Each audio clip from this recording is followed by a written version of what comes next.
I prefer really not to speak. If I speak, I am in big trouble. Musical mob right up on the map.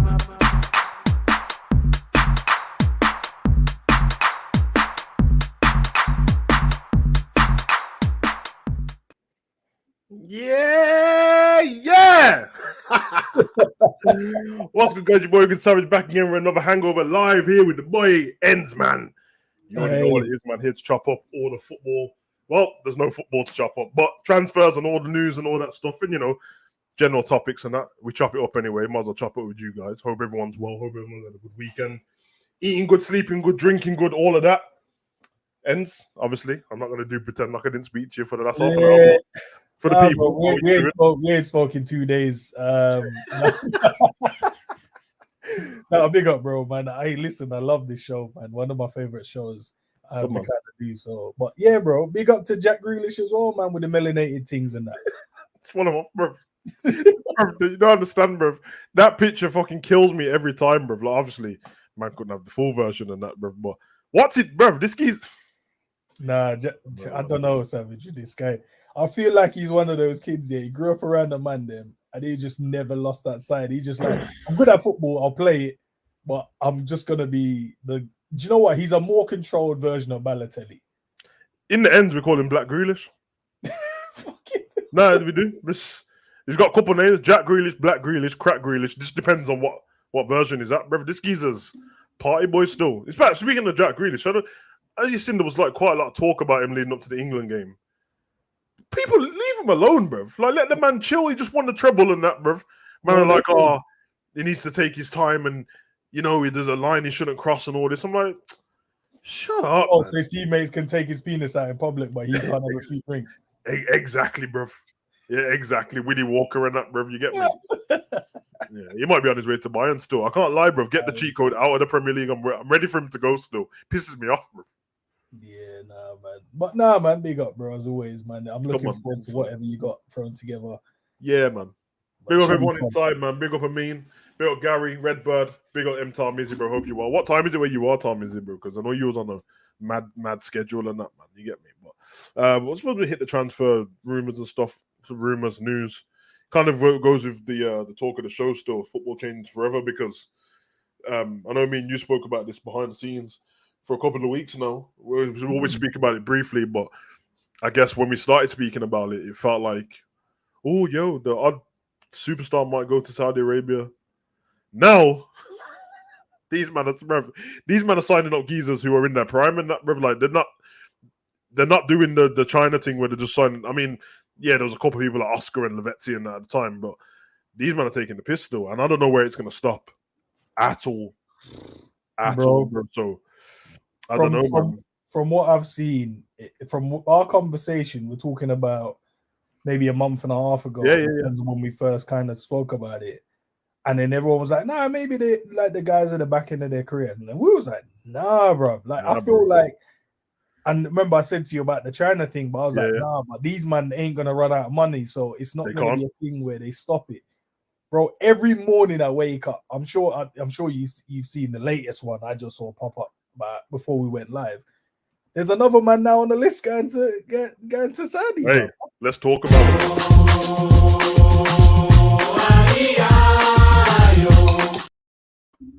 Bro, who was the latest one that popped up, man? See if it's the same person or same, because I'm let me have a look, because I know one was Edward Mendy. Benzema's gone. Kante signed. Ruben Neves left yesterday, and now he's gone. Neves is 26, bro, or 27. Bro, he's Wolves' best player, bro. He's not their second best player. He's not their fourth best player. He's their best player. He's their captain, isn't he? He's the captain. Bro, what's going on, bro? Alexis Sanchez is going on the way out there. Ziyech's about to go. Koulibaly's about to go. Yeah. Bro, Mahrez definitely agreed. He's now agreed expected contract for 2026. See what I'm saying, bro? Mahrez, bro. Mahrez is that. Arsenal are talking about they're willing to let Partey go. I wouldn't be surprised if he fucked off there too. And there's nothing anybody can do about it, bro. There's nothing anybody can do about it, bro. And I got a topic about FFP a little bit later on with the Saudi League, but they are changing football forever. But because if this is the beginning of this suggests to me that when they first suggested for Ronaldo to go over there, I bet they had a conversation with him about this, and that's why when Ronaldo made that statement saying, "I expect in the coming years for the Saudi Arabia to be in the top 5 leagues," I'm like, no way. When he said that, I'm like, what the fuck? And then he said that, and then the week after, bruv, all of a sudden, they're signing everyone and Savage, look. We understood why. I think I don't know if you're gonna touch on Lukaku, but he's the only one. Yep. That hasn't really. He and said Modric, he'd rather stay Modric in put out a Europe. statement saying, "I know what I'm going to do in my future. I don't want to talk about it right now." If you wanted to stay at Real Madrid, what you would have said is, "I'm staying at Real Madrid. Let me get on with the Croatia game." So I know he's going to fuck off there too. Yeah. Tony Cruz will be on that list as well. Zaha. Bro, I think Zaha should make the move, you know. I wouldn't be surprised if I see flipping, because all of them ain't going to be the greatest of players, but they're still going to be top level. We'll see Benteke or these kind of guys and that end up there. You know what I mean? I don't really know what happened to the other guy at Man City, bro, but I know that he got found not guilty on some charges. So where's he? I don't know, but that's where he might go. He's still young, bro. Have you got anything in terms of a segment on Mbappe at all? No, let's talk about it, man. Okay, so here's a mad theory of mine. I feel the reason why he's now come out and said that he's not going to sign a new deal, I believe that he's been contacted by them. And the reason why he's not going to sign that extension, because if they don't have to pay for him, you could be talking about 300, 400 million a year contract, you know what I mean, over at Saudi, bro. Because you know, if Mbappe signs over there, it's in over. That first year, they probably make, I don't know, bro. They'll make their money back. I know that on shirt sales. They'll make their money back straight away. And whatever sponsorship he brings with him, because everyone has the idea of him going to Real Madrid. That's where he wants to go. But at the end of the day, bro, what is he, 23, 24? Yeah, 24. He goes to Saudi for 3 years and make 400 million, 300 million a year and come back to Europe. It's not like he's going to get any worse. He's a very, very good football player. Like he's a world-class talent. He ain't going to get any worse. He'll probably go there and score a mad amount of goals. And then someone like Real Madrid at 27. That's still a very good age, bro. Listen, man. The way to look at this is because people are always quick to say, blah, blah, blah. If you care about football, you wouldn't leave this and you wouldn't go there and blah, blah, blah. And it's all fun and games and all that bullshit, bro. But no one ain't been in that situation. And if you're telling me that in my peak, bro, at the age I am, I can go to another league for 3 years, come back at the age of 27, 28, and carry on running my career. But when I went to the other leagues, I got 400 million. Hey, bro. Because if Benzema, listen, if Benzema's getting 200 million, yeah, and Kante's 100 million, and Kante's 100 million, but they give him his rights to his thingy, to his naming rights and his image rights. So basically, he's like, 100 mil, but everything you make off all the shirts and that you can have it. Because bro, that team, these teams are gonna be like. Now I expect these men to be on TV every game, like every Saturday now or every Sunday whenever their games are. Remember me and you spoke about this when I made that statement to you probably about 4 months ago now. And they put the Ronaldo game on, his first game, Sky Sports. And then we had another weekend and he said, what you doing? I said, I'm watching the Saudi game. And he's like, watching like our Sky Sports online. I'm like, no, on YouTube to give it for free. Then the week after they put it on again. I'm like, oh. So every Friday, they're just giving me the free Saudi game, bruv. I'm like, oh, there's a reason for this, bruv. The only thing shit about Saudi is their kits, bruv. The kits are terrible, bruv. They're like Sunday League terrible kits. Exactly, bro. And the thing is to say that for ignorant fans, this assumption of, it's too much money. No one should have that much money. What you do, bruv? You don't know the intentions of the footballers of what they want to do with their money, bruv. You know what I mean? They've already been rich off what they've been doing in it. So you don't know if they're going to go and build hotels. You don't know if they're going to go and build hospitals, which a lot of people do. You know what I mean? You don't know where they're going to give back to and stuff. I'm looking at like, if Mane doesn't go Newcastle, he might go Saudi Arabia too, bro. Think about it, bro. Gotta make a mad change. Or is it tax free as well? So tax free, considering what we already know, not by rumors, what we know, what Mane already does for his village and that, bro. Can you imagine what he can do with Saudi money, bro? Yeah. To Cap's point, what they're gonna do with that money, build Akon cities. Yeah, that's exactly what they're gonna do, bro. You man are gonna, bro. I've seen Akon turn on electricity for 1,000 people and that, and get sundials and water, bro. And I'm looking at it like, this is amazing, bro. This is absolutely amazing, bro. Yo, I don't. PSG versus Al Nassr did mad views. Yeah, I watched that game, man. Mm-hmm. I think he finished like 3-3 or something, or 3-2 or something. But this, bro, it's changing football forever. I guess the real topic. I mean, we'll speak Liverpool quickly before we get to the rest of the Saudi stuff. Obviously, I've not heard anything else new with Liverpool transfers and stuff like that. Just the Gabriel Vega thing is the last thing I saw from yesterday, saying that we're going to try and talk to him and stuff like that. But I don't read into that too much because when people put words in like talk to, monitor, are in for, I'm like, bruv, that's what every club is doing with this person. Yeah. The last thing I saw before I came online though, which I didn't even get to check out properly, but I knew the Twitter page it come from was one of them popular Twitter pages, was they said, and I quote, it's at the bottom of the screen somewhere, but they said they have reports that an incoming offer for Thiago for 50 million to take him to Saudi. I don't know if you've seen that. No, I haven't. If you go on Twitter, Thiago's trending, bruv. So I'm not joking. Yeah, Saudi's coming in for 50 million. 50 mil, and then under. Okay, the funny thing is underneath on it, because I love Thiago, but underneath, all I saw is Bear Man just go take him, or just buy Barella. That's all I can see people saying underneath, bruv. I love Thiago still, but when they said it, I'm like, oh yeah, man, no one's off limits, bruv. Like these Saudi man just like, oh, we like him. No one's off limits. No, this is the problem. Yeah, no one is off limits. No one's off limits, bruv. This is the reason why last week when I said that I don't think Salah's going to finish his contract, his career at Liverpool. I don't think he's just going to end his contract tonight, but I don't think he's going to finish his career at Liverpool. If this falls, because this Saudi thing won't fall off, bruv. As you said, this is unlimited money, bruv. Yeah, it's unlimited. So I'm like, Salah's not even old, bruv. He can leave when he's like 33 if he wanted to. Still being peak. Yeah, Ronaldo's. Well, how old is Ronaldo? 37. Yeah, so it's not an issue, bro. And the stature that Mo Salah has is mad. See what I'm saying? So, bro, Mo's massive on that side of the world, bro. Yeah, massive, bro. On that side of the world, Messi and Mo is like whatever, innit? Because Mo's their guy, bro. So yeah.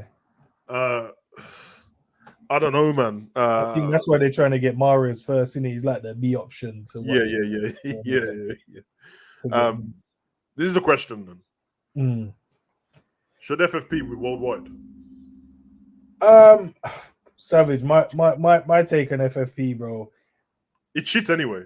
Yeah, bro. It's like this. I don't know why that's even in football, because I don't see you doing anything to kind of uphold the laws of it. I can see people finding loopholes through, and if you guys have done your research in terms of, no one should be finding loopholes. And then once they find a loophole, and then you figure out that they've been cheating, it takes you like 2 years to punish them. Yeah. In that meantime, they've already got the success that they wanted to get in the first place. So then it comes down to what kind of punishment are you going to give them for breaking those rules? You're going to deduct points in the season that they're competing in currently. Mm-hmm. No, you should be deducting from the season when they broke the rules in. You should be stripping them of any title that they've won, any cups that they've won while cheating. And look, I'm not saying it's going to be fair for the players, because the players don't have nothing to do with it. But that's the standards, bro. If your club is doing things they shouldn't be doing, it's like if you change the sport and you do it in, basketball, cycling, you do it in any other sport, and you fail a drug test. Your whole thing, you get done, bro. You get sanctioned, you get whatever it needs to happens, bro. They don't wait 2 years and then go, oh yeah, for this drug test 2 years ago we're gonna do this. I agree with you, because when Usain Bolt won the London 2012 Olympics, when he broke the record, and then he won the 200 meters, and then he won the relay with Jamaica as well. Bruv, when they found out that Safa Powell was on in performing enhancing drugs, they just took the medals off all of them, bro. Exactly. Run the gold back, bro. And that was legal for him to have that because he asked. Yeah. And they said, yeah, man. Yeah. And imagine that's what they did. These men have 115 cases on a so-called team and can't find no one guilty. 150, bro. It takes one case. A man's in prison for 30 years. These men have 115. It's crazy, bro. I guess the reason why I asked the question is because FFP is shit, and they probably should have some governance themselves. They probably should be. I guess the problem is at the highest level you have of governance in football, which is FIFA. They're untrustworthy themselves because they're corrupt. Like, remember, we had when Sepp Blatter was the FIFA president, this geezer was getting done and went prison and that for cheating. That's the president, bro. That's the head of. There's no one above him in FIFA, bro. So, so what the fuck are you supposed to do from there? But the reason why I ask is because Saudi Arabia should be able to.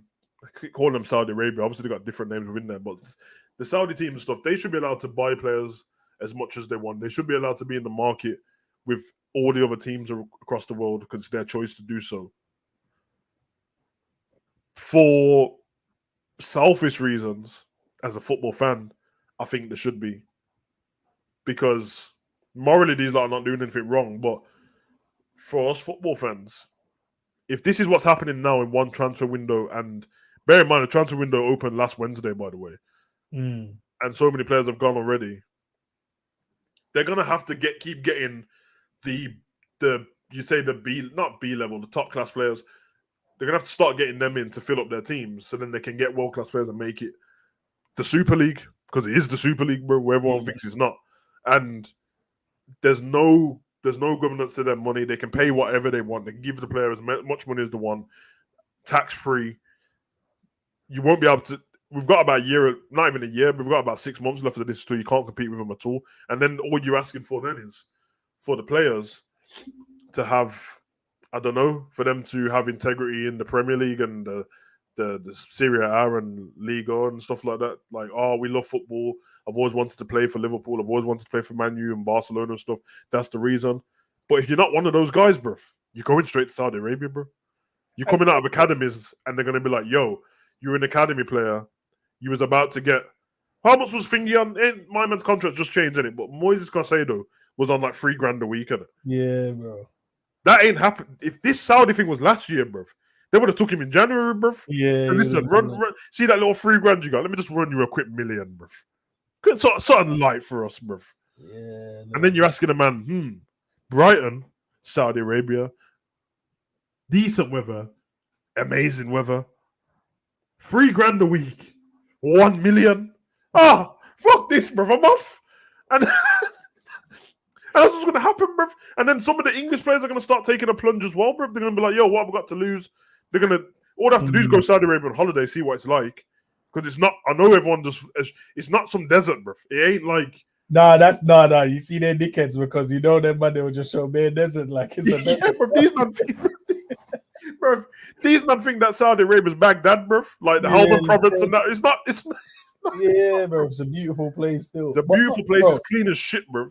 Savage, to your question though, and the only reason, and I can see what's gonna happen, I can see the transition. If a few more sites, because at the moment it hasn't really affected like the Spanish La Liga, Italian League, Serie A, they haven't Premier League. It hasn't really affected anyone because they haven't really come after the players that allow us to get those sponsorships. You know, like when we turn the TV on, we want to see the Mo Salahs, you want to see Virgil. You want to see, you know, Kevin De Bruyne's. You want to see, even for Chelsea, you want to see these kind of guys in it. But if it starts affecting the Premier League, UEFA pockets, that's when you're going to your question. That's when you're going to see that sanction, and they will try and sell us to the point of, oh, they're doing something wrong. It's affecting the whole world. It's killing the viewership for the people. The people want to see the best players. No. It's because people be tuning in to watch the Saudi League because they got some mad players over there and the games are mad. That means your viewership will drop. That means you man are going to be losing money out your back pocket. So it has nothing to do with the fan base. It's got money to do with the other man them still. Man said to name Bassi. Yeah, bruv. These men have watched too much Aladdin as a kid, bruv. It's not Agrabah, bruv. But yeah, bro, that's what's gonna happen, bro. The only time you see your question and then they try and sanction this thing is only when it starts affecting the pockets. When they look what they did with the Super League, bro. As soon as they heard it, they sold the whole world that it's gonna kill the Premier League. Man, bro, we wasn't trying to take the teams out the Premier League. All they were doing was doing something separate to the Champions League. They're like, the Champions League ain't giving the teams enough money and they're bringing in this revenue. The club should be getting paid more. And we don't understand. If we're the top teams in the Champions League, we're bringing in high revenue while we getting peanuts, and the man them that ain't doing nothing are getting everything. That doesn't make sense. So they were like, okay, we'll create our own version of the Champions League. We'll just do it as a league. But UEFA was like, nah, blood, you man ain't doing that. Then they sold everyone in England. Oh, it's gonna kill football. No money will trickle. No, bro, the Premier League was still gonna be there. They weren't canceling the Premier League. These men weren't leaving the Premier League to go to a different league. They were still going to play in the Premier League. Stupid, bro. It's one of those, man. And I remember making this point to you early last season, bro. Early last season when I was on about players moving to clubs and that, and I was like, with the youth now, the allure of football clubs and the reason why they want to go to football clubs, it's gonna change, bro. It's got, because history does change. I know nobody likes to think of it because we've only been alive while everything important to us still exists. Until you realize that there's no hi-fi systems or CD players anymore, and no one really buys DVDs anymore. And you start realizing very fast, shit's been changing while we've been alive, bro. You know what I mean? Everything used to be wired and now it's not. And I'm just thinking, shit's gonna change, bro. It's gonna change. And if you ask every kid who's playing football now, who do they want to play for? The fact that loads of kids are already going to say Man City, bruv, is a sign that stuff's changing, bruv. Because now all of a sudden, just someone try and find me some kid in it, and when they tell you the reason why they want to play for Liverpool, they mention Bob Paisley and that. They ain't mentioning Bob Paisley, bruv. Man, they ain't even going to mention Michael Owen, bruv. They're going to be like, listen, Suarez. What about Gerrard? Nah, Suarez. Like, what? That's only the other day, bruv. And as time goes on, whatever history is already there gets further back, bruv. And then what we've just witnessed with Brendan Rodgers and stuff becomes the new history. And that's all they're going to remember, bro. Because my kid was young, bruv. Like, my kid's about to turn 15. That was the 2014 season. He was 6. So already it's changed, bro. Yeah. So, I don't know, man. I don't know if the allure of the clubs are always going to be there. I was thinking about it with Man U. They're probably the biggest example of it. Obviously, and Liverpool, but taking bias away. Man U, a massive club. They've got history, and they dominated while we were growing up, bro. So even for a tough period, you should still think a lot of kids still want to play for Man U. Every time transfers come up, it seems like everyone's got a generic AI speech they've got ready, and whatever team they go to, they'll just say that. So if they wanted to play for Liverpool and end up at Man U, they go, I always wanted to play for Man U. It's a big club, and I can win trophies at this squad. If they end up they want to go to Man U, end up at Liverpool. I've always wanted to play for Liverpool. It's a big club, and I want to win trophies with the squad. And I'm just like, you're just gonna say that about every club, bro. Like, man will go to West Ham and say the same thing. Oh yeah, I've always wanted to play for West Ham. They won the conference, and they're a big club. And I'm like, don't fucking hell. Get me? And football's changing very fast, bro. And we spoke last week about how the Champions League. It's got about 3 years before it turns into the Super Bowl, bruv. These men have Burna Boy at half time, and only people realize, bruv, like, things are changing, bro. You're gonna have more cheerleaders and stuff, light shows and that. Yeah, I don't mind the cheerleaders still. Me either, bruv. The cheerleaders, they're my half time, man. Things are gonna just keep changing. You know what I mean? And I don't know, man. Sports is. Because it's where the money's at. Whatever makes more money is what it's changing to, brother. And at the end of the day, you take football as a whole, it makes way more money than everywhere else. But you take individual football teams compared to like NFL teams and that, and the contracts they're on, they make more money, bro. And I feel like the Saudi league as well. What I really like what they're doing is it's not that they're just luring everyone with the financial packet. Obviously, that makes a lot of sense because you only have a certain amount of time in your football career to make as much as you can or accumulate as much as you can. So when you retire, you're all good. You don't have to walk around doing bare punditry jobs like certain men. Yeah. What I like is that they're giving. It's like the player knows their value, and they're giving the player what their values are because they understand what you bring, and it's a win-win for both parties because they're like, we'll make this money back regardless, based on your shirt sales, sponsorship deals, and viewership. We'll get that money back. But we're going to also pay you accordingly because we understand you're making this amount of money for other clubs and you're only seeing a small percentage of it. You're not even probably seeing 1% of what you actually make every club. Because imagine when we, let's use Mbappe for an example. PSG don't bat an eyelid paying him 1 million or whatever they pay him a month. Because, bro, the guy's shirt sales, bro, it used to be a whole kit used to be 40 quid. You get the socks, you get the shorts, you get the shirt. Bro, shirts now are like 60, 70 quid, bro, for just the shirt. For one man. So this one man in your team is selling that time whatever people in the world or across the planet. And we're not, bro, the amount of money. Yeah, I think if we try to buy a whole Liverpool kit now with the proper shirt, probably about 180. Shirts 100 and it was 109. I think it's 116 now, but 109. The tops, the tops 100, top cost? 109, I think, on Nike, but then on the other websites, so that's 109. The shorts are 40, or the 39, and then the socks are 20. So there you have it, bro. So 170 quid, bro. Easy. And that's an adult one, but if you've got a couple of kids, which you have, and you want to buy yourself, you have to start thinking about, do I care about my kid or me, bro? Because I get mad, bro. Bro, them man, they can wait still. Yeah, bro. That's what I like my son, bro. If you realize every time my son comes on stream, he's got his Diaz top on, and I'm like, yeah, bro, wear the shit out of that, bro. That costs some money, bro. I'll never take it off, bro. He's like, oh, yeah. Why you got your Liverpool top on? Oh, it's dirty. Give it me, bro. I'll wash it. We'll put it back on, bro. You think this is a game? Get the money's worth, bro. Because if it's £109, you need to wear it 109 times, bro. Yeah, that's, at least, bro. Yeah, minimum requirement 109 times in it. Not to mention that they keep changing the thingy. Remember when we was younger, bro? They didn't change the home kit every season, bro. They changed the away kit. Now they just change the home kit every season. The home kit, the away kit, the alternate kit, the training kit, the warm up kit. Yeah, bro. They're very smart as well, bro. Because what they do is they put people. Please realize this, Sonny. I know about marketing, bro. These fuckers bring out an advert with the home kit. And instead of bringing out the away one at the same time, they're like, nah. Because what will happen is if they bring out the away one and the third one at the same time, you get the choice on it.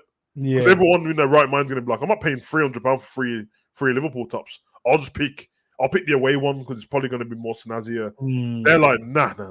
We'll put out the home one, so they have to buy it. And then we'll release the away one after. And then you're like, oh, yeah. Then they'll make the third one dope, so you have to get it, bro. Yeah, they'll make it so mad. You see them in training one time. You're like, hold on a minute, what's this? And if you think that we've got it bad, oh my God, if you're an Arsenal fan, you must be broke, bro. Because I can't lie, bro. Arsenal come out with the coldest kits, bro. Bro, last season they had like 10. They had the Notting Hill Carnival kit, the Jamaica thing. That was cold. They got the black and gold one. They have Arsenal now, the boys still, but yeah, bro. They had the black and gold one. They had cold. They had the black and red one, cold. They had the pink and blue one, cold. They had a special blue one, cold. Then they brought out a special tracksuit mid-season. Then they had, remember the thingy, the anti-knife crime top. Why? Yeah. You mean anti-knife crime top? So what? Where you? Merv, these are taking the piss because I don't know if you guys seen it on the weekend, but I tried to get my orders in real. Did you see the black Brazilian top? Yeah. Oh, talking about anti-racism. I think it's racist that you made the top black. Because that don't say anti-racism to me, bruv. It's like, oh no, we stand together with black dudes, so we've made the top black. What? It's cold though, but yeah, man. Yeah, I mean, I'll tell you what, bruv. The kit brought the racists out online though. If you go in the comment section, then it's like, oh, all of this for one black dude and that because he complained. It's the Vinny show again. I'm like, what? Yeah, like, hold on a second, bro. Like, it's mad still. You realize how much certain things just trigger people off. Yeah, see, 150 quid for the Bellingham shirt, bruv. Yeah, that's mad. See, my son ain't watching now, but I brought my son the Dortmund Bellingham one because my son's a Dortmund guy on it. And I was like, hold on a minute. He was coming out and I was like, yeah, the last season's one. Then Dortmund brought out a blackout kit mid-season. Cold. That shit sold out real quick. So then you have to go get some special way to get it. They're taking the piss, bro. But hey, that's how it rolls, man. I don't know. Brendan Rodgers got back to Celtic. Mop is gonna go mop up the league again. Unbeaten. Light work. Makes sense though, innit? It makes sense. Yeah, it does. It does. Man don't respect you over here, so you might as well just slide back to do your thing what you normally do. And then he'll just bang up the league, go in the Champions League, and then get a little job somewhere else again. Actually, if your son tells you he's a Napoli fan, put him up for adoption. Them guys got a Halloween, Valentine's, Father's Day, Independence Day, Marathon Day. Fucking hell. Them guys have like 15 kits last season. That is, man. It's like Ajax, man, when they tried to pull on man's heartstrings and that with the Bob Marley thing, bro. I'm like, hold on a minute, bro. Don't try and mug me off, bro. I almost got it though, but I was like, yeah, you end up just buying bare kits, bro. You're like, why bare kits, bro? Yeah, man. Yeah. Ash one that he said about Gerrard as well. Gerrard's over there now as well. So that's another thing. Gerrard's over there. When are we gonna get the pundits? Because that's gonna be the next big thing. They're gonna go snap up one of the big boy pundits. You get me? Obviously, when they start putting their stuff on TV, they're probably gonna put it through Bein Sport, innit? Yeah. It'll be in Bein Sport. They have to start sorting that out properly. Then it's like, well, for the kids who are just Ronaldo fans and Messi, because we know, bro, even if you just judge off social media, that every time these geezers leave a club, you see that PSG lost 4 million Instagram subscribers, bro, followers. Yeah, bro. The day Messi left. Bro, crazy, that's what happens, bro, because people are going to go and subscribe to Inter Miami now. Yeah, bro. This is the big one, Peter Drury. I'm here for that. You know, like that. Yeah, man. Big guy. W. Peter Drury's a storyteller, you get me? That's my guy still. Yeah, man. Yeah, man.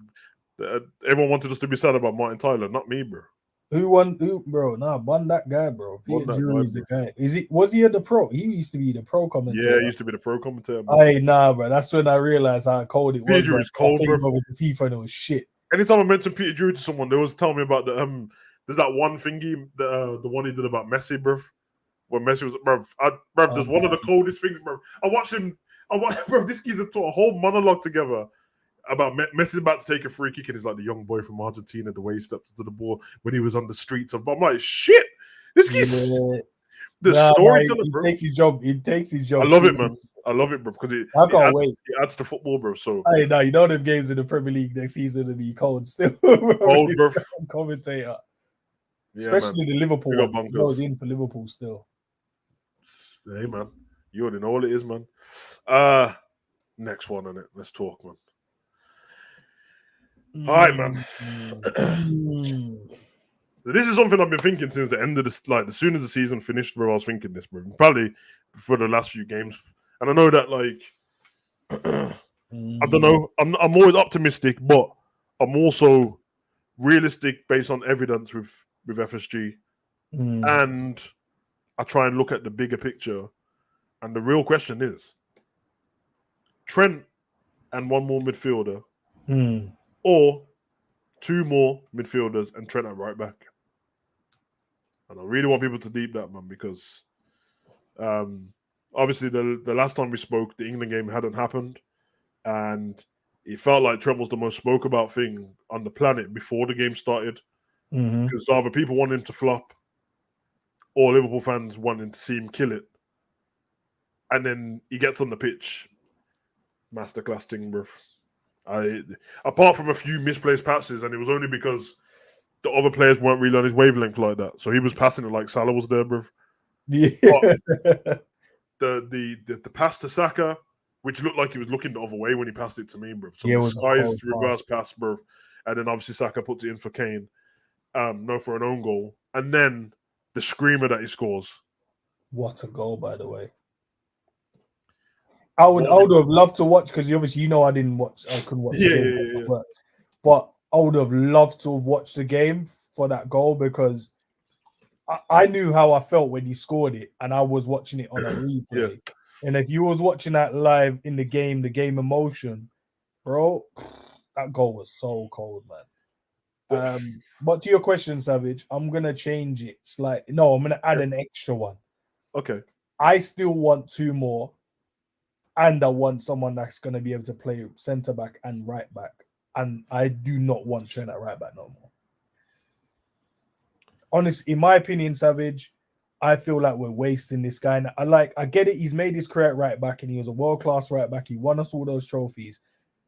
I really believe if he goes back to right back next season, we're wasting him. Like this guy, he has to transition now into that space now. We've seen it with Kimmich when he stepped out from right back and he jumped into midfield. And now we're like, Kimmich is a world-class midfielder. He was a world-class right back before he was a world-class. Yeah, he's like that with Lam as well, man. So for me, bro, I just feel he has to play there because I feel we've been playing there in terms of his outputs. I asked for, me and you spoke on WhatsApp and I asked for 10 and 10. You said 12 and 10, I think it was. Yeah. Maybe I'm misquoting, but I think you said 12 and 10 or 15 and 10, something like that. But I believe, bro, if you put him in the midfield spaces, bro, he takes us up to another level as well. But I would still add 2 more in the midfield. It's a weird one, isn't it? Because when I sent you that compilation of Trent, it's not like me sending you a compilation of somebody that you haven't watched before. So all them games you've seen, but when you see them together again, and it's not just off memory, and you realize what he actually was doing. Remember, in that compilation, there's crosses that he's put in where people have missed. Bro, and you watch it and you realize, oh shit, I forgot about that. Then you look at his assistant for the season, and you're like, yo, this geezer could have almost caught up with De Bruyne with just the other half of the season. Almost caught, bro. He would have definitely caught and went past him. And then I'm like, he started shooting more, scored a couple screamers, free kick, goal for England. And if this was spread across Trent's whole career, then I'd be like, okay, yeah, who knows? The fact that this is all just since the Arsenal game tells me that it's not an accident. This ain't some little bit of form. It's not like he had one good game there and he's cold, bro. And there was parts I'll be honest, the parts in the England game where, because I'm going to watch Trent more intensely anyway. And the way they lined up with the formation had him and Hendo on opposite sides. And I think when the game started, Hendo just swapped to him straight away because them two don't care on it. So, funnily enough, Hendo was good on the left, bro, which I ain't seen him there for ages, bro. He's playing on the left side where Curtis plays. He was playing in that position. Because all the commentator kept talking about was him and Trent, bro. Because he was doing the unselfish thing and that. But Trent playing that right side 8, and there was parts when the other team had the ball. He was hunting man down for the ball and stuff like that. Couple of times where in transition he looked a bit lost. Like trying to figure out where's my proper position here. That was the first half. After that, once he realised that, nah, I'm comfy, he was fine, bro. And it didn't stop him defending. He still continued and put some good tackles in. He defends a lot better as well because it becomes now he knows. It's not because he didn't want to do it at right back. Yeah. It's because his job role was to attack more than to defend down that side. Yeah. And then he was always someone would go across and kind of cover you. So when we win the ball back, you're already in that space and then we can hit Mo in terms of the transitions. But when you're in the midfield, he wants to, you can see there's an enjoyment in his face winning a tackle. And for all these, I don't want to swear at anyone, but for you guys that don't think Trent is quick, you guys are crazy, bro. When this guy picks the ball up and starts running past people in midfield or running past people, no one's catching this guy, bro. Because I keep hearing, he's not quick enough to play in midfield. He's not aggressive enough. I'm like... That's saying he's not quick enough to play in midfield is a silly statement considering all of the best midfielders in the world and how fast they are, bro. It's... The thing was... Obviously, Southgate played him in the 8, and when he plays for Liverpool, he does the inverted thing, which ends up being kind of like a 6. Which means he can play in both positions. And I said, I was the one saying earlier in the season about playing him further forward because I just think Trent on the edge of the box, Trent getting to do what Odegaard does for Arsenal, for Liverpool, is dangerous, bro. Very dangerous because he's the better passer with the ball. Odegaard's cold though. Odegaard's probably better at the eye of the needle, short pass, but Trent's got the shooting. Is he or because we haven't seen him, we haven't had enough like yeah, you know what? You're probably right. I would say that with Odegaard and Trent on short passing in tight spaces, it's more of what do you like? Like, what do you like in your football? Do you want it more Iniesta style or do you want it more Gerrard style? But They're both cold. That's the best thing to say about them. But everything else, Trent's better at. So if you give him that kind of freedom, basically, people say build a team around Trent. My argument was, and people can see it back on the watch along, that I said when we were playing bad, I said the right side of our pitch is dead, bruv. It was dying, bruv. Because Salah wasn't doing anything. Trent wasn't doing anything. Yeah, I mean, it wasn't good in the season. Hendo wasn't doing anything, bruv. That's the whole right side, isn't it? When the right side's cooking, though, and they have a little bit more freedom, the team is kind of built around them. I'm not trying to make stuff up, bro. I've got reason to believe this, bro. Yeah, no. Mane, Salah had more freedom than Mane. Yeah. He just did. Trent has more freedom than Robbo. So I'm saying that's on the right side of the pitch, bro. And they already play there. If you don't want Trent at right back, but depending on what formation we play, if we play the formation we ended with, then he goes into the right sided 8. If you're playing 4-3-3, he's still in the right sided 8 behind Salah, which isn't anything changing between them apart from the fact that he doesn't have to run back and be in defense. He can actually attack a little bit more. How do you stop them two? How do you stop them together on that side, bro, with him further up the pitch without worrying about defending? Obviously, it's going to depend on who you buy in and stuff like that, bro. And this is why I think the summer has to be right, bro, because Bournemouth sacked Gary O'Neill. That's weird as shit, bro. Yeah, that's mad. And that's to that point, bro, in terms of who we need to buy, and that's why if we buy the legs and the players that we're linked with, we go and get them. I believe Trent needs to just go and play in the midfield as well, because it gives us another option. I think it would be easier to find a right back than it is to find a midfielder with Trent's quality. I think I agree, man. I think for the question I asked myself, Trent and one more or two and Trent at right back, I'm more siding towards Trent and one more, but then there's still obviously other positions to change. The reason why, which I guess most of the fan base don't agree with, that's fine. But if Joe Gomez ain't going to play a right back for Liverpool, what's he there for, bro?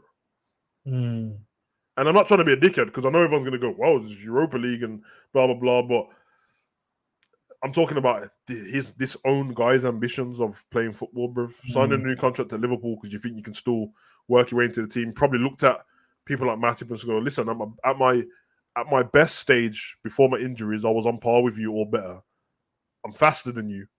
So whether I like you or not, because everyone loves their teammates and that, but you still see friendly competition. That's what you do when you're on the bench. You look at the person in your position and you start moaning to yourself, I'm better than him. Otherwise, what are you playing for the team for? You would always do that. You get me? So if Joe Gomez, he signed, his contract was 5 years, isn't it?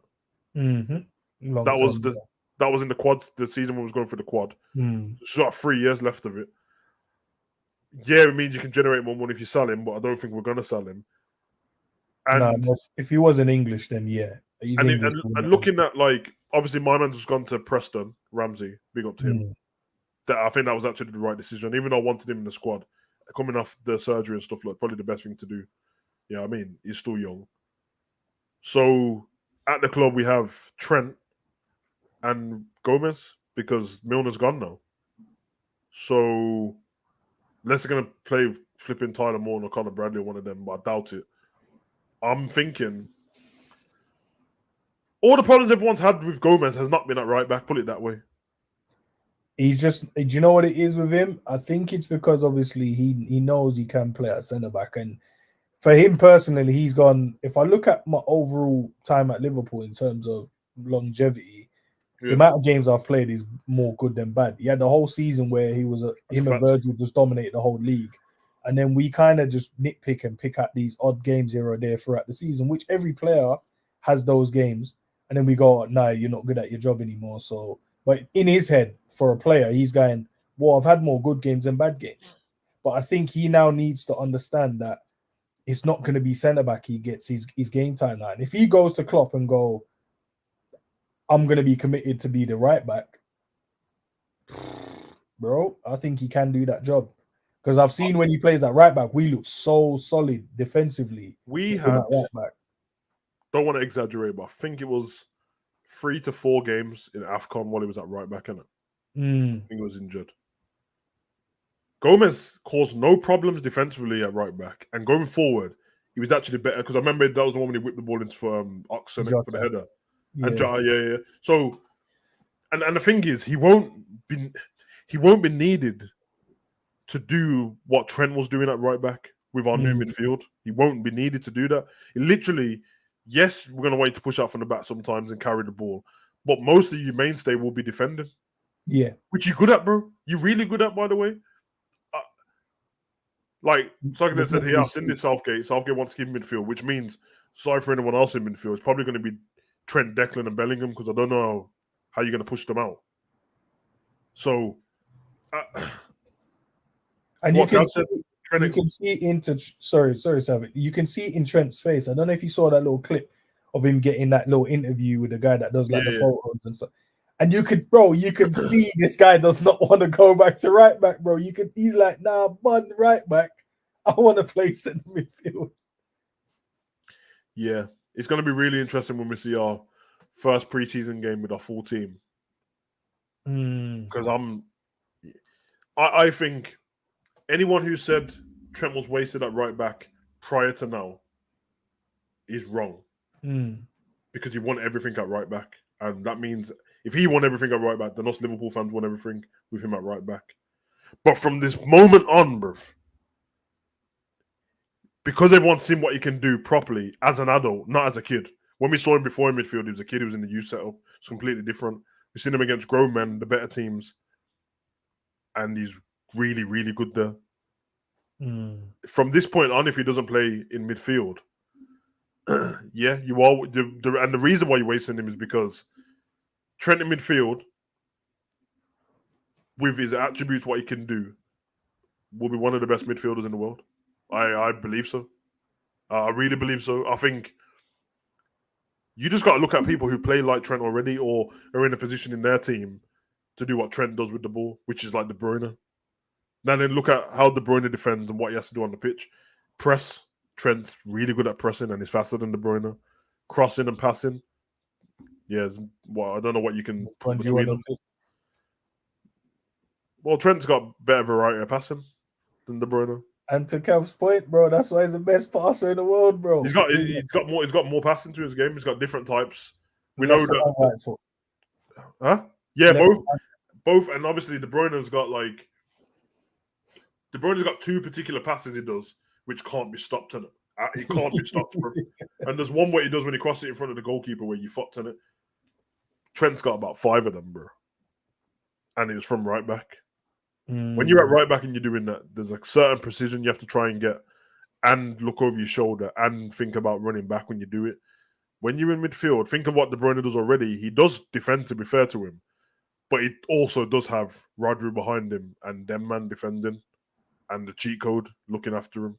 Yeah, just the cheat code over there. So I'm thinking I 100% agree with what Cav said, and I mean it 100%, bro. It wouldn't matter what other football player you get in. If Trent's the one who's in midfield, they can't excite me more than Trent. That's McAllister, Thuram, Kone, Gabri Veiga, Barella. None of them, bro. Because of one, Trent's already been in our squad.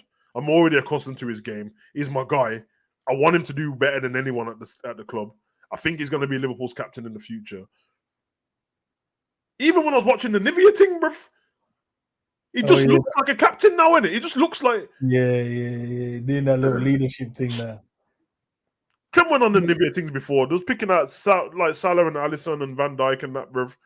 You get me? He just feels different, bruv. And bro, you can see in his aura, bro. And it's a lesson to fans, though, innit? Like, you do have to let people grow up, innit? You're growing up in the public eye. If he was a celebrity who was an actor, everyone would say, give him a chance. Need a chance to grow up and stuff like that.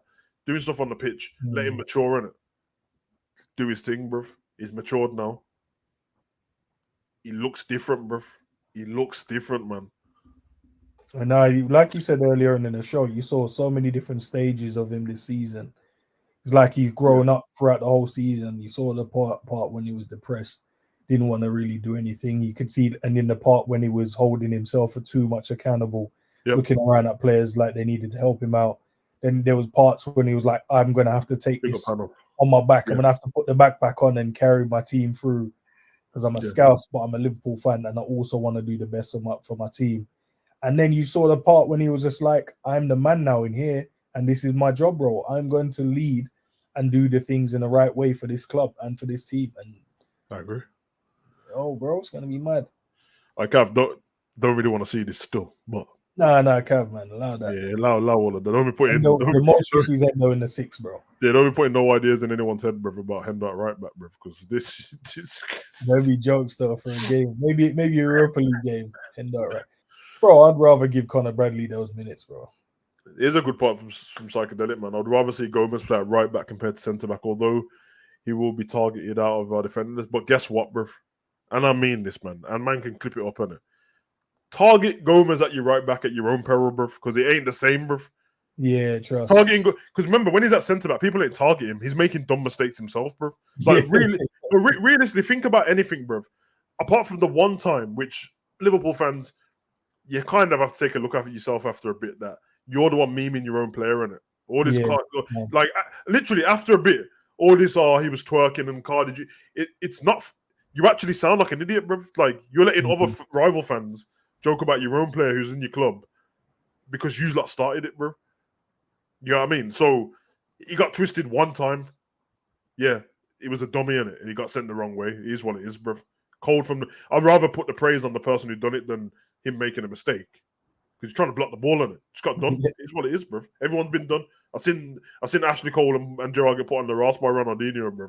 I watched Gerrard crawl to try and catch Ronaldinho. Don't remind me.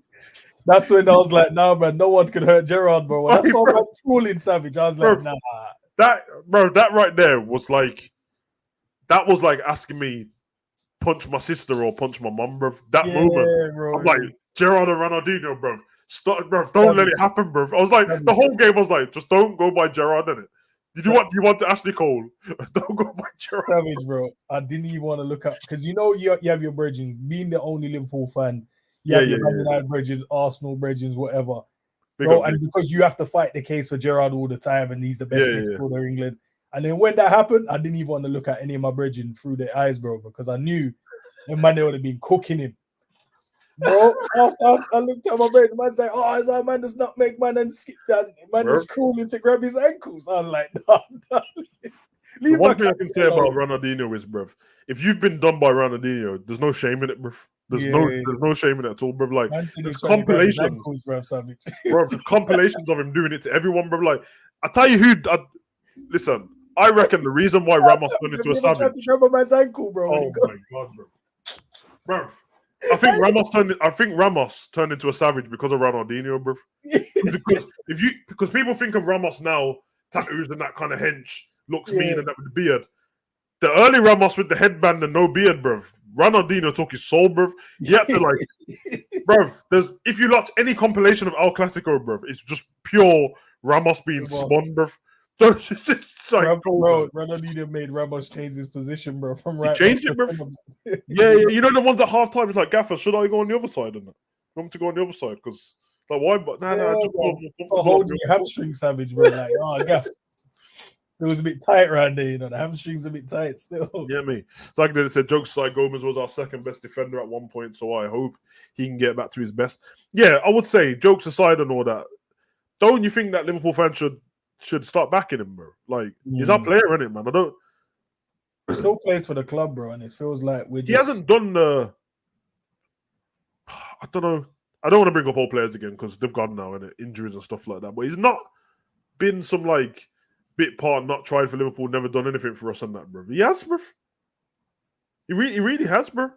When we won the league and that, bro. Gomez was there when we beat Man City 3-1 in that league winning. Gomez was there, bro. Bro, Gomez and Virgil.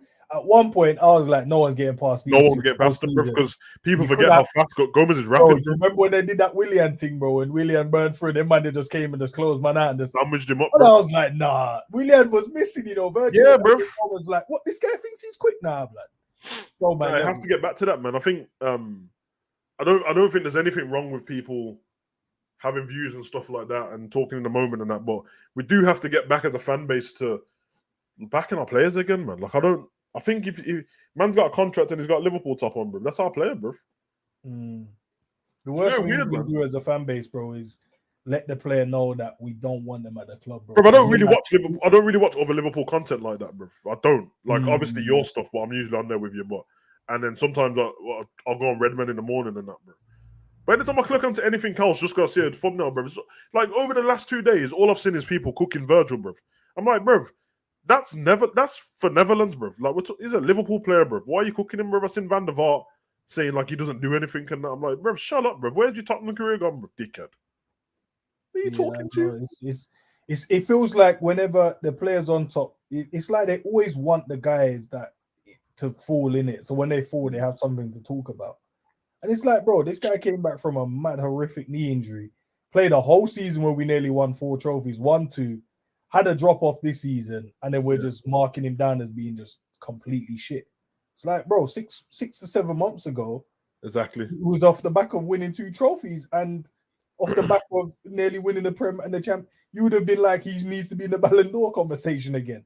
Yeah, man. Man, are demoted. Now I was like, oh, he's worse than this man. He's not. Man, they're telling me he should have engaged Chiesa because I saw the clip. The Chiesa one. Yeah, bro, how about the goalkeeper don't get beaten? Yeah, I know. That's what I was thinking. That easy, bro. Yeah. And certain man have to shut their mouth as well, because remember last week I told you that certain man was saying that Chiesa was shit, bro. So, hey, listen, if you're shit, then you shouldn't have a problem in it. Yeah, we still linking him, though. Come on. Cyclist question, top runner. Oh, top 3 Ronaldinho goals. Bilbao, the one when Valdez kicked it out, controlled it on his back, skipped past 2 men and hit in the top corner. I was going to say that. Bilbao, debut El Clasico goal.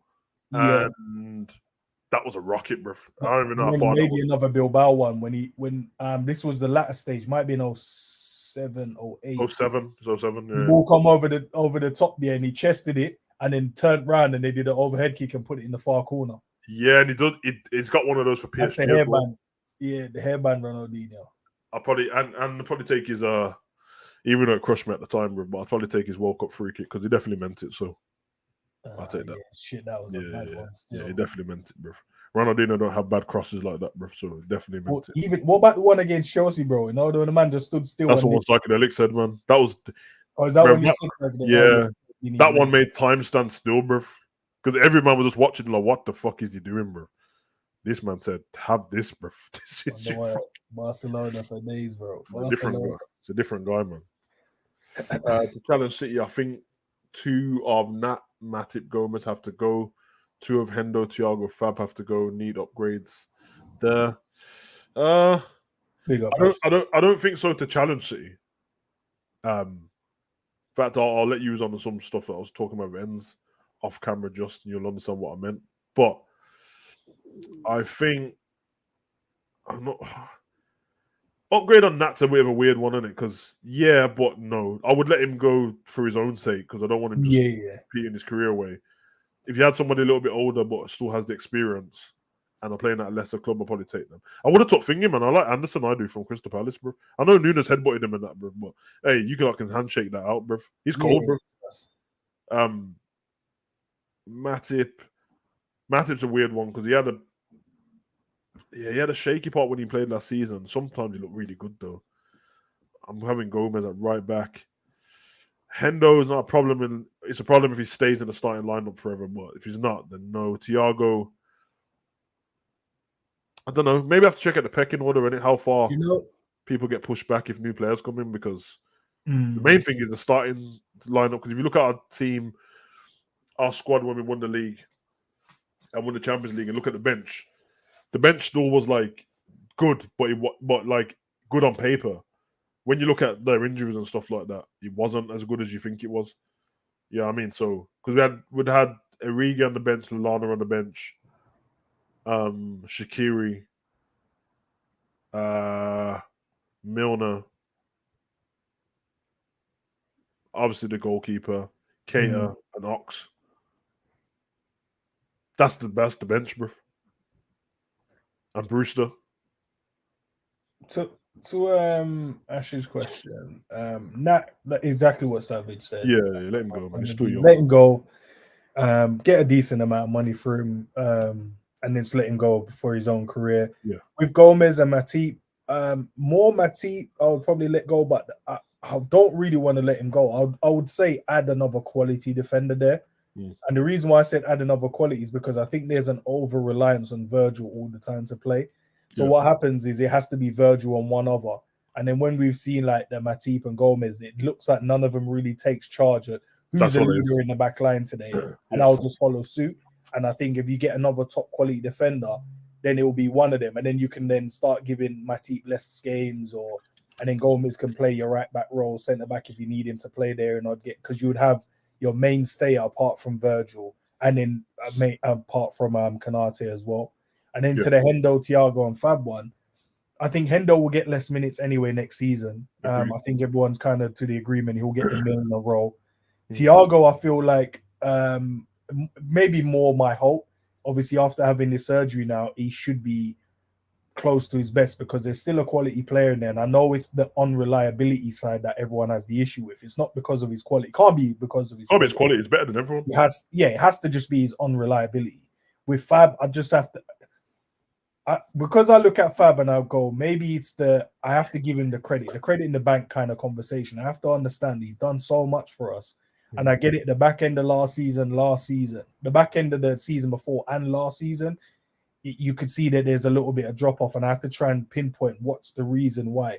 I'm not going to say, oh, it's because he's shit. You have to kind of give me more than he's shit. You have to kind of dissect the games he's playing. What is he not offering the squad anymore? And then that's your reason that you'd want him upgraded on. So for me, I think obviously it's the Premier League's obviously gotten a lot faster since the last couple of seasons. There's a lot more technically gifted players coming into the league. The speed, but at the same time, I'm looking at his drop-off. His drop-off isn't just his drop-off, it's the whole team drop-off.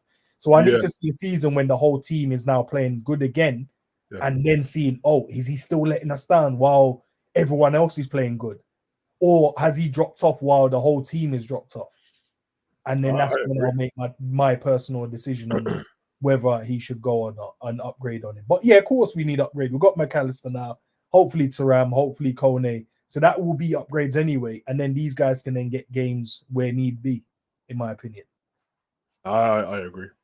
I think Ash asked who will get the most GA out of Liverpool midfielders next season. McAllister or Trent. Yeah, that's a smart one still. I like the way that you said it. I would go... Yeah, I think if Trent's in midfield, Trent gets better GA than anyone, bro. I mean, he only gets better assists, him and Robbo, than anyone anyway. So if he's further forward, I think he'll add goals to his game. And that will be the big difference. So yeah, I agree with that. I'd imagine him and McAllister competing for those free kicks, bro. Dangerous settings, guys. Dangerous, bro. We should support our players. The fan base will always want to blame someone. If it's not Gomez, it will be Nunes, Hendo, CJ, or someone else. Yeah, man. I think like there's obviously points where somebody makes a glaring mistake, and if the game ends 1-0, then yeah, you go, today was a bad day. You made a mistake, and that you have to offer somebody like, yeah, you're allowed to make a mistake. It can't keep happening because the sign of a top player is making less mistakes than more. That's why Alisson's so good. That's why if Alisson passes the ball out from the back, he did it last season against Wolves. Gave him the ball. We kind of just got on with the game, innit? We kind of done the, fuck Alisson, man, come on, bro. And then we got on with it because he saved us about fucking 20 times, bro. So, but yeah, the other times he does get scapegoaty, and you can see a mile off the reason why certain people get scapegoated is because people already know that people are going to pick on certain people, and you don't want them to pick on your favorites. You just jump on them people, innit?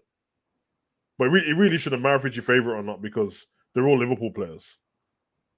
So I think that's probably be the one there. Yeah, we've already done that one. Big up public sector as well. I don't know if you big up. What's it? Big up public and Savage in the chat.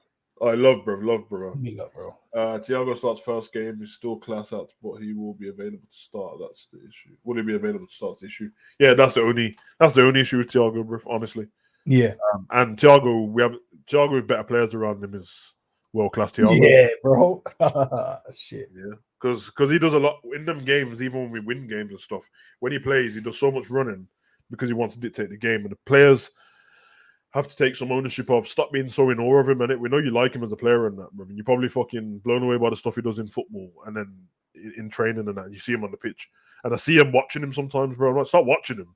Bro, I saw that. Savage, I saw that twice. One with Hendo, one with Fab. And then when Besetic came in, it was like a breath of fresh air. Yeah, man. One was when Thiago controlled the ball and he passed it to Hendo first time. And it was like, oh, shit. What yeah, bro. He's so good. And then Fab as well was like, they just panicked. Thiago's like, bro, just pop it about, man.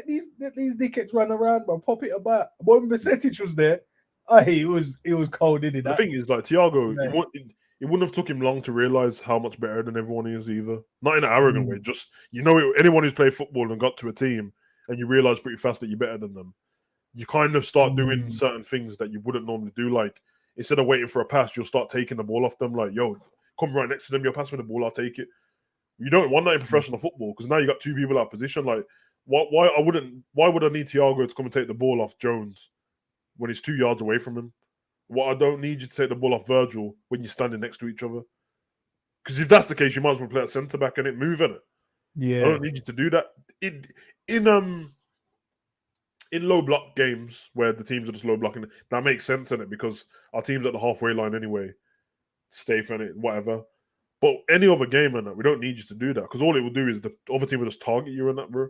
And he's very tenacious in trying to win the ball back for us, which I like. But he ends up fouling people a lot. I think already just with McAllister in the team makes Thiago better because he does a lot of that as well, mopping it up. So I think that should be pretty cool still. That's a GA question. Was 66 characters. Man, so you know what's mad? That GA question was 66 characters. Start that spiritual stuff with me, boy. You said the crystals. I saw the conversation you and fucking Zamir was having in WhatsApp, bro. I was cracking up. Yeah, man. On the whole conversation still. Yeah, it is, bro. If you could bring back Prime Ronaldinho or Prime Gerrard for I'm not. Don't do that. Shit. That's the most evil question I've ever heard, bro. What do you mean, bro? I'm gonna have to say Prime Ronaldinho, bro. I'm gonna have to rip the band-aid off. Prime Ronaldinho in what? This Liverpool team? Or are you talking about like the title winning Liverpool team? Or are you talking about the Champions League with what? They're pretty. He's much talking about anyway. So it says this Liverpool team in it. So there's the players. If you put Ronaldinho in this team, bro, it is over. Prime Ronaldinho, nah. This is savage. This is Prime Ronaldinho, bro. Bros, listen. The choose between my favorite players is the craziest thing, bro. But I would say if it's off this current team and what we just said, Gerrard would make more difference. You're doing that because I think man, that's what you're doing. Okay. The team that he said this team in it. What position Ronaldinho playing on? Diaz's position. Nah, Gerrard. Yeah, you're definitely. I'm not, bro. I'm not. We need a midfielder. Someone has to pick a Liverpool player, so I'll just pick. No. Because listen, you don't even want to see this. Bro. Prime Ronaldinho, savage. I'm not, bro. Stop saying prime to me, innit? All right, bro. Prime Ronaldinho, savage.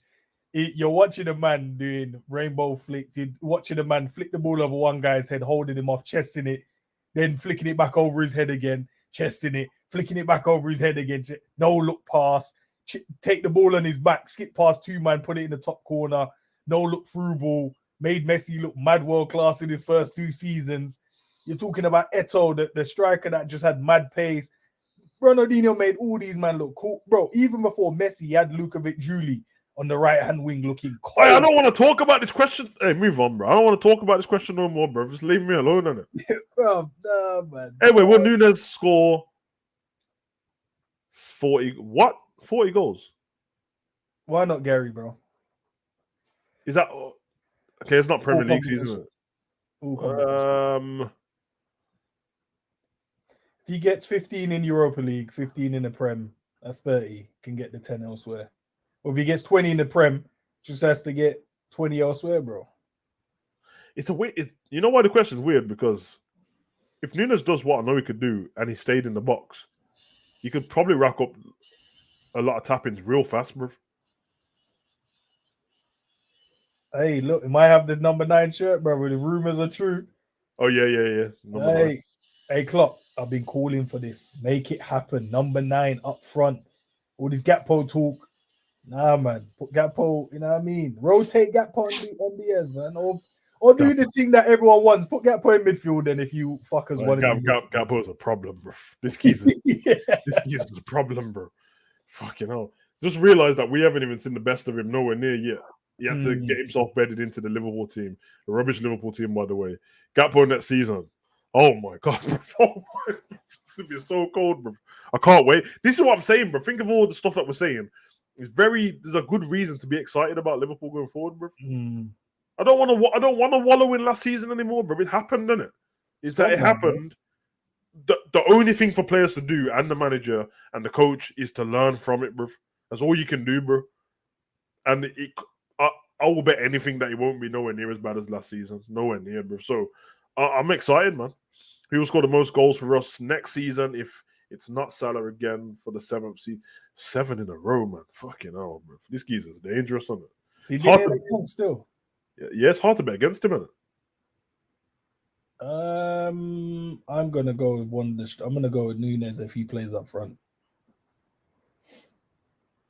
But I don't think he'll be a massive amount different than what Mo will get, because I really believe Mo will get better goals next season. Yeah, that's what I was thinking, man. I reckon he'll get a lot of goals again next season. And because he didn't get that 20 Premier League goal this season, yeah, bro. Just know next season you might see a few games greedy Mo steps out again still. Yeah, I'm just gonna say, he said if not Salah on it. Okay, if it's not Salah, because it's hard to bet against him, especially if you've done the 7th season in a row. Yeah, I think whoever's in the number 9 spot. It's hard to say Nunes if he's on the bench, and it's hard to say Gakpo if he's on the bench. But whichever one of them playing that position, I mean, for all I know, it could be Jota still. And Jota as well. Jota's cold with it still, bro. Yeah, Jota's cold with it, man. I think so, man. Yeah. Right, just what we was talking about off camera, man. Let's move on to it, man. Little Liverpool algorithm and that brother's talking about. Yeah, same. Yeah. So, basically, guys, before we jumped on streaming, I was chopping all with ends, going through the previous season, what we just had, and seasons before that, just to figure out, what went wrong with Liverpool, and are we as bad as everyone thinks we are? What can be changed? There's very much context to all of the losses and draws what we had in it, and only Liverpool fans would know that. For rivals, they see that Liverpool lost 3 points or gained 3 points or got a point. That's it. Let them do what they want to do. We know the ins and outs in it.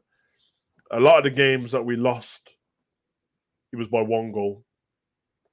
And obviously every game we drew, we was the same, 1-1, 0-0s and all that stuff like that. So what I did is I went through all the losses and draws throughout the season, and I tried to take out being too biased. In fact, I could have been way more biased, because the teams that we lost to last season, you would argue that we should have beat all of them. But I tried to be more objective about it and see what points we finished on and see where we would have finished. And what I gathered from that was that, and I'll tell you the different ones as well. We'll go through them, and you lot in the chat can tell me if I'm wrong. Ends can tell me if I'm wrong as well. So we lost 9 games last season. We lost to Man U, Arsenal, Nottingham, Leeds, Man City, Brentford, Brighton, Wolves, and Bournemouth. Yeah. So what I did was I went through them games, and I kind of added on. I added 3 points of what Liverpool should have got, so I could add up a total at the end of the season. What I did is I left out Man U, Arsenal, Man City, and Brighton out of that list. So that's me saying, even though I don't agree with it, but that's me saying, being cautious, saying, okay, we still lost them games, innit? So we take the games from losing 9 down to losing 5. Okay. So that means we get 3 points from Nottingham. I think everyone agrees that we should have beaten Nottingham. Should have 100%, yeah. 3 points from Leeds. Yeah. Everyone, yeah.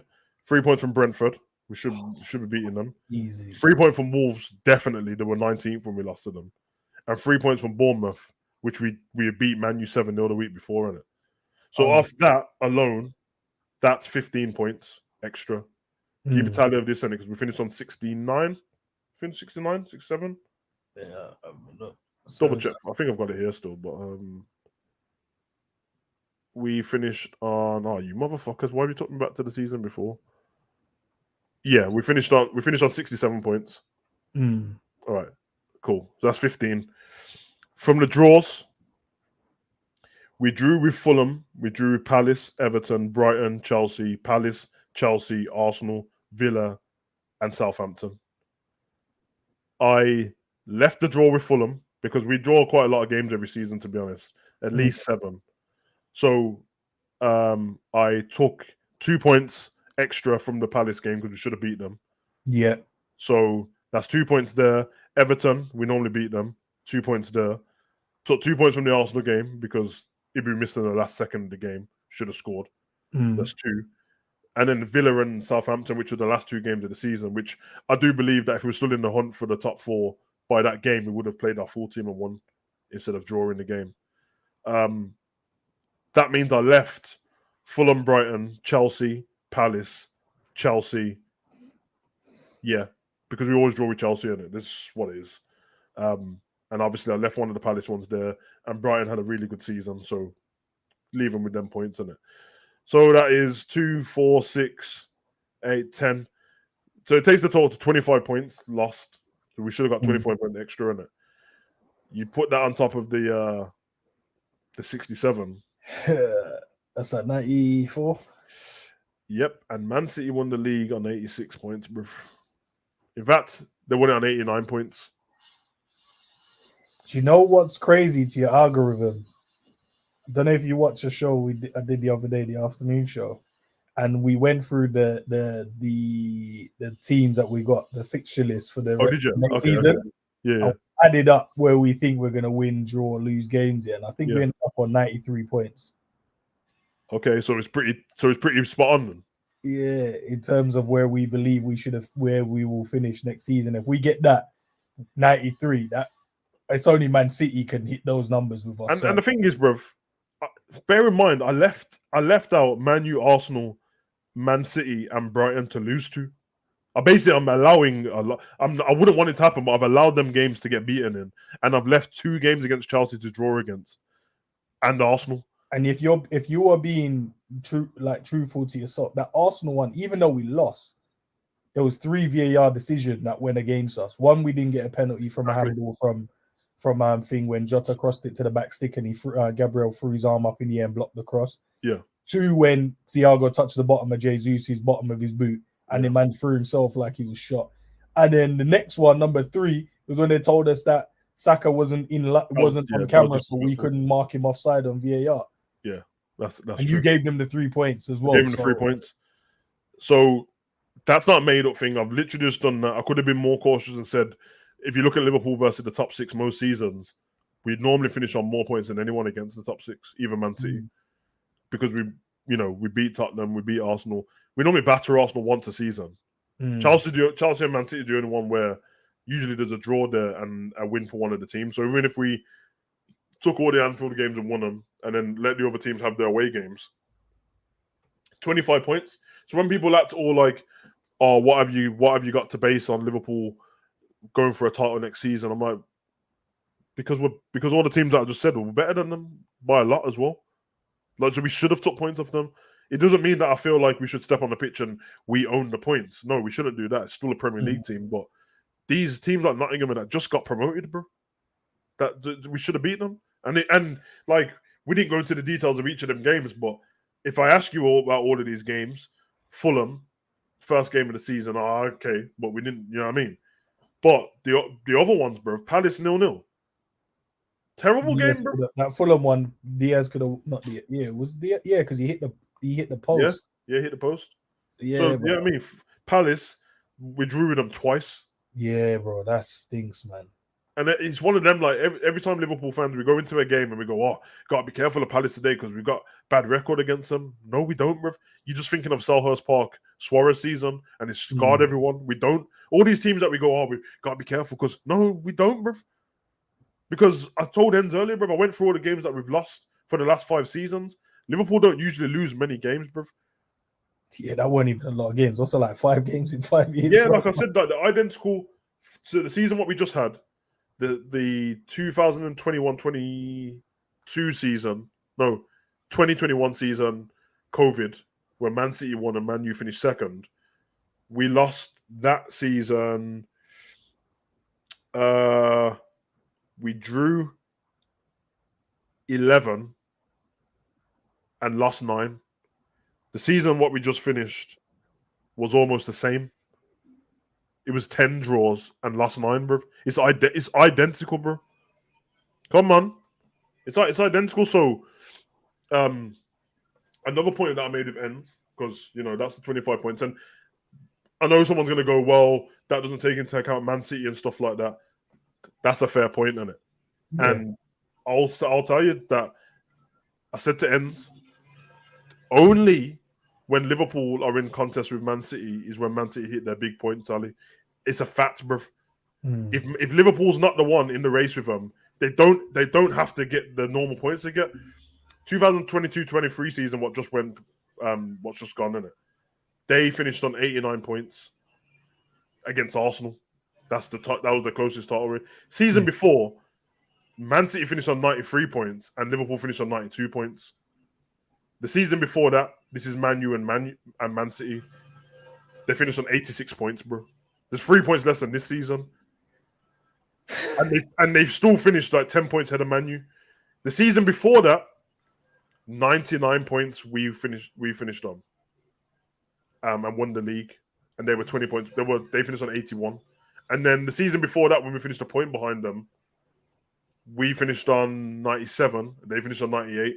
The proof is there, bro. If Liverpool's not in the running with Man City, everyone just doing all this talking. Oh, we were in the title race, bro. If Liverpool's not in the title race with Man City don't step up a gear of it, bro. And I don't believe, and everyone can tell me I'm wrong because of the trophies and stuff. And there's no way of telling me that I'm wrong or right, so it's fine.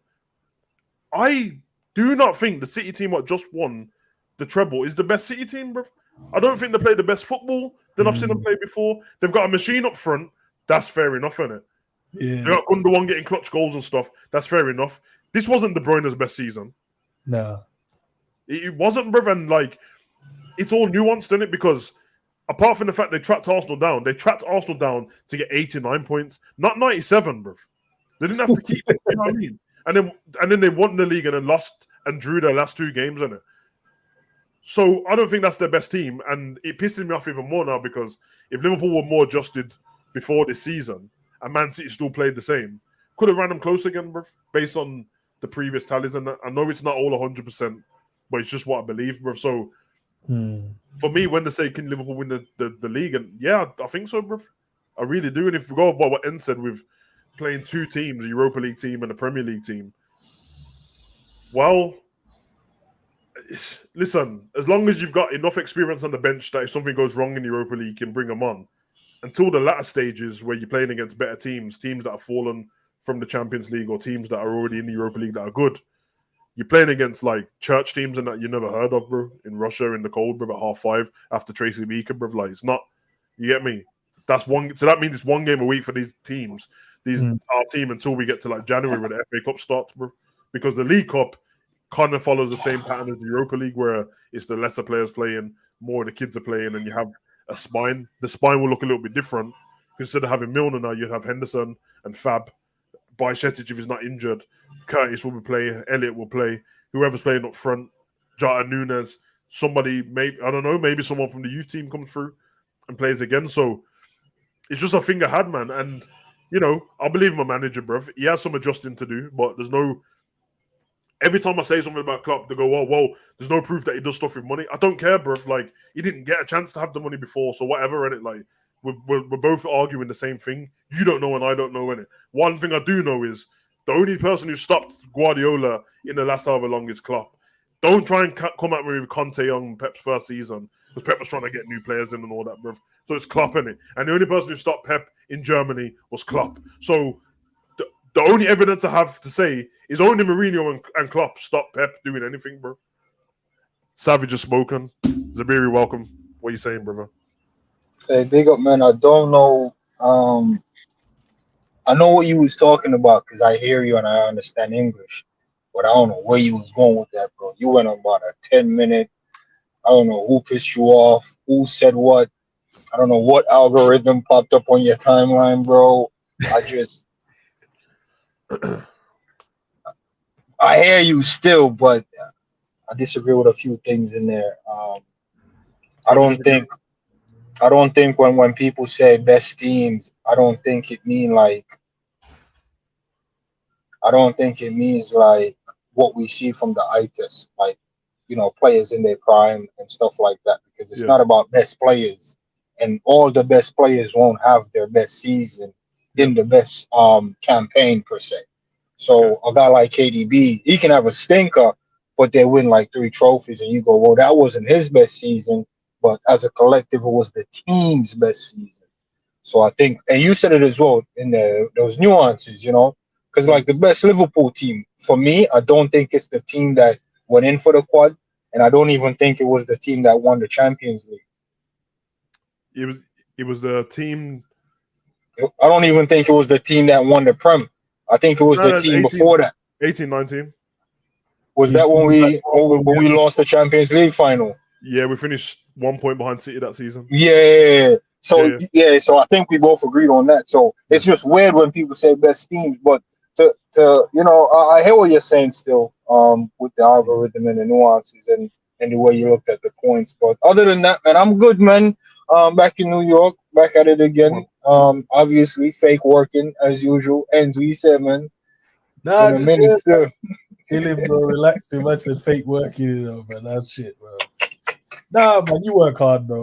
You know what I mean? I hear you, bro. Yeah. You time well, so that's where you got time when you can jump on and chop up the football. But yeah, what Savage was just saying, he was just kind of looking across the seasons where we've challenged City, and when we're not challenging them, they don't go to their best. They just kind of just go on the autopilot and then just take care of the league, what they need to do.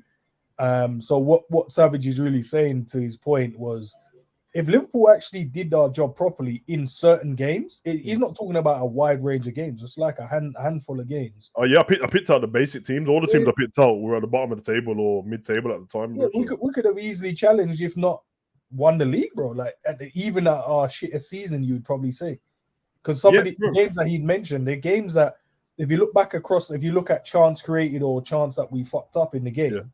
We should have won these games. That's the biggest nuance for me, bro. Because we're Liverpool fans and we watch them particular games. I can literally just name games to you, and you can tell me off the top of your head straight away. Yeah, that person should have scored in that game, or he missed a sitter, or he missed a penalty, or he done this. Because we'd like to pick out players and that, but every one of our players for our whole squad, nearly all of them, in some way should have done better. I remember there was a game where Robbo missed a chance. It's Robbo, but he still should have scored. You know what I mean? Nottingham, Virgil should have scored at least 3 headers in that game, bro. And then they had 1 chance and scored. You know what I mean? Leeds, there was mistakes in that game while we lost. Drawing with Brighton, 3-3. Trossard scored a hat-trick, but we're winning 3-2 with 4 minutes to go, bro. You know what's mad? I think there's also, the entire thing, man, was kind of effed from the beginning, because coming out that window, coming out the window, we didn't come out the window right. It's one of them ones, bro. The setup to the season was incorrect. It was all wrong. And yeah, bro. I have never seen a team on this level came out of a window like that. It's like we did. To me, it was just lazy. When I mean lazy, it's almost like, we know that works, so we'll just run that again. Bro, it's a new day, new season. Everyone is refreshed, revitalized, and you're going, we don't even need to stretch. We've been working out for years. It's one of them ones, bro. And then, bro, some of the lineups, Everton, atrocious. Yeah. Substitutions, bro. Who's making these? I agree. You see what I'm saying? So I love to defend the players, but expecting a goal from Robbo, it's like, bro. No, but that's the point. No, honestly though, bro. That's the point. That is where we go wrong, bro. Because I don't expect Robbo to score 40-yarder, bro. But I do expect when my players in front. I expect when my players in front of the goal. I expect Alisson to score, bro. Put it this way: the game against City and Arsenal, it took what's his name? What's my man that plays left centre back now, left back? Can't remember his name now. Gabriel. No, for Man City. Why is his name got out of my head? Okay. Yeah, okay, sorry. Yeah. He cut in on he's left footed. He cut in and put the ball on his right foot and bent it into the far corner on the ground, which then helped Man City take the lead in that game. And I'm sure they won it because of that, or they then scored after that. It's just moments. I promise, bro. Me and En spoke about this just off camera, bro. We're saying that, like, when we brought the stats the other week of our midfielders and that not scoring enough goals, it almost isn't about enough goals when the attackers score the goals they should. It's when you score those goals in it. So if you score 4 in a season, it's not about if you scored 4. When did you score them in it? Because if you score big bro, that I agree with, because that's what I was defending Genie with. Remember, Genie had his winning goals, bro. Yeah, we beat 1-0 headers. We beat Bournemouth 9-0 in it. I don't need Robbo in that game to score the only goal he's going to score for us, bro. Because you know what I mean. I'm going to score it when it's 0-0 and we're going to win a game in it. And the reason why I say that is because when we won the league, bro, I remember Robbo scoring the goal against Villa, bro. He got us. He won us the game, bro. There's little moments, and I said to Enz that the difference with City, it's not this massive thing all the time. But when everyone's not firing that day, when Haaland was having certain games where he didn't score in, he's allowed to not score, bro. He scored 50 fucking goals, bro. Guess what, bro? Rodri out of nowhere, rocket. Ake. If I tell you what Ake scored, usually I would say yeah, with a header, bro. I'm not expecting to cut in and bang it in the top corner, bro. You know what I mean? And then I'm pretty sure Enz made that up still, because I've never seen that from him. No, he did score one when he done that, bro. And that's my point. If it's off a corner, safe, I'm expecting Ake to jump up and header it, Diaz to header it, but I'm not expecting him to score these certain. But them goals make a big difference, bro. I've seen Virgil and Konate miss too many headers. You know what I mean? Like, we're all lenient on certain things, so I'm not picking on the players in that way. But as much as we say stuff about the substitutions or the way we've lined up, I still will tell you that in any of those games you give me, I can tell you chances where we should have still won the game. And then we would have come out of the game and done a player rating and said, yeah, Klopp, you get 6 today because your lineup was shit, but the player saved you, bro. Or they done this. So they still didn't do their job. Even if Klopp set the team up wrong, in front of the goal, Salah, today you didn't do your job properly. Nunes, you didn't do your job properly. Jota, you didn't do your job properly. Yes, you're allowed to make mistakes and miss sometimes. But last season, boy, I'm telling you, bro, the reason why Trent's assists were so low, considering he got them all with the last 12 games, is because of these, man, bro. Because you go watch Trent at the beginning of the season, he was playing rubbish defensively. But offensively, bro, he's still putting the ball on a plate for man, bro. Nunes, Salah, Jota when he came back. Jota when he came back, there was a game where he missed 2 headers, point blank, bro. Yeah. I've seen one when Trent put the ball in front of, he whipped it and it landed in front of Salah and he hit it wide against Leicester, bro. I've seen Nunes do the same thing. Yeah, volleyed put it in. So I'm like, bro, that there is not like half chances, what you'd call half chances. Those are like, you got to score that, bro. And that's 5 extra assists I've just said on top of Trent's assist, what you got, bro. And all of a sudden, everyone goes, oh, Trent, you weren't that good defensively, but you know what? Offensively, but you did your thing last season still. You know what I mean? Yeah, and not to mention that, like, Robbo was on 8 at a certain point, and he done the same thing. I think Robbo put the ball in, because remember, Robbo's crosses compared to Trent, normally Robbo does that across the floor cross. If you got number 9 in there to tap the ball in, bro, he scores across, bro. So the algorithm will always have faults to it because there's no perfect algorithm, bro. But what I'm saying is, if man do their job properly, just in an extra 25% more games, bro, you at least get top 4. And that's a fact because we finished 4 points behind Newcastle, bro. And they drew bare of their games, like 14 games. You know what I mean? So we shouldn't be... Our seasons normally finish with Liverpool. We draw quite a bit, but we didn't lose many. And then this last season, we had the same season as the season where we had all the injuries. Do you know... Where you can't be losing 9 and drawing 11. You know what? We lost more games in one season than we probably lost across 6 of our last 7 seasons. I'll tell you, 18-19, we lost 1 game. That was the one what Zibby was on about just when we played the best football. That's the one when Company scored the rocket. But 19-20, we won the league in it.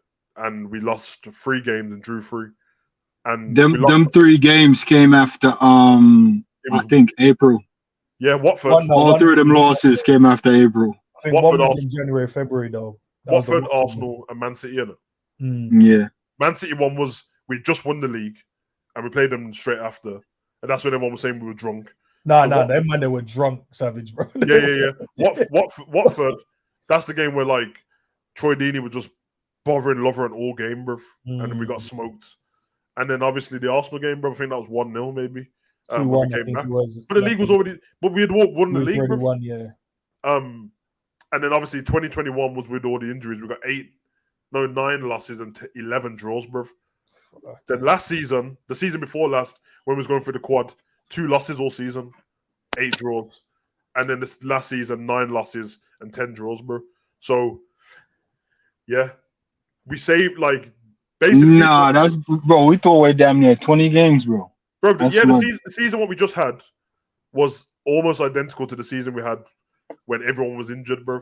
And there was the only difference is 1 draw. 1 draw difference. What did we in that season, off the back of that season when we finished 3rd, what did we end up going to do the following season? That was the quad season when we went for the quad. Okay. Yeah. That's what I'm saying, with like there is history of, and there's only so many times it can happen, but Liverpool, we've got to the 1 point behind City, got ourselves up, gone back the next season, won the league. We've lost to Real Madrid in the Champions League final, got ourselves up the next season, won the Champions. You know what I mean? We have got that in us, bro. We do. I don't even know how we finished 3rd that injury season, bro. Yeah, that was wild, bro. Because we were just trying. No, that was the Alisson header. Remember, I think Chelsea stumbled and another team stumbled towards the end. Yeah, we were so far off Zabiri. I thought the most we could probably get was like just about getting the top 4, bro. But we ended up 3rd. I was like, and see, ends. You know what? Like I tell you, man, about certain moments in football, and you're like, nah, you're sticking to what you know. The Jack Grealish thing where he run back with Salah, it's not about how great he is defensively, bro. If you're there, you see what I'm saying? If you're there, whether or not the attacker make a mistakes and you look like a great defender is irrelevant. Yeah. The main thing is you was there. So if a man rolled the ball and you're like, oh shit, it's an open goal, he's gonna score, and you like didn't try to run and kick it, bro, you won't know if you get there. I'd rather you run, slide, and barely missed it and it went in than just giving up on it. And that's what happened that season. We're like, we're gonna go out and win our games. If the teams around us lose, that's their business. So we was really aiming for 4th and then the 3rd because Chelsea fluffed it. You know what I'm saying? And that's all you can do, bro, with the Ali header. Just win our games and let the other teams do what they're gonna do. The weirdest thing about that season, because people don't remember the beginning of it, innit? Because we ended up so bad, bro. We were top at Christmas. Yeah, I remember, bro. We literally, because I remember us not playing very well and winning games, bro. And it got to Christmas and that was like, I think on the 15th of December we were top of the table. I think 4 points clear. But we kept, but leading up to that point, we kept losing players, bro.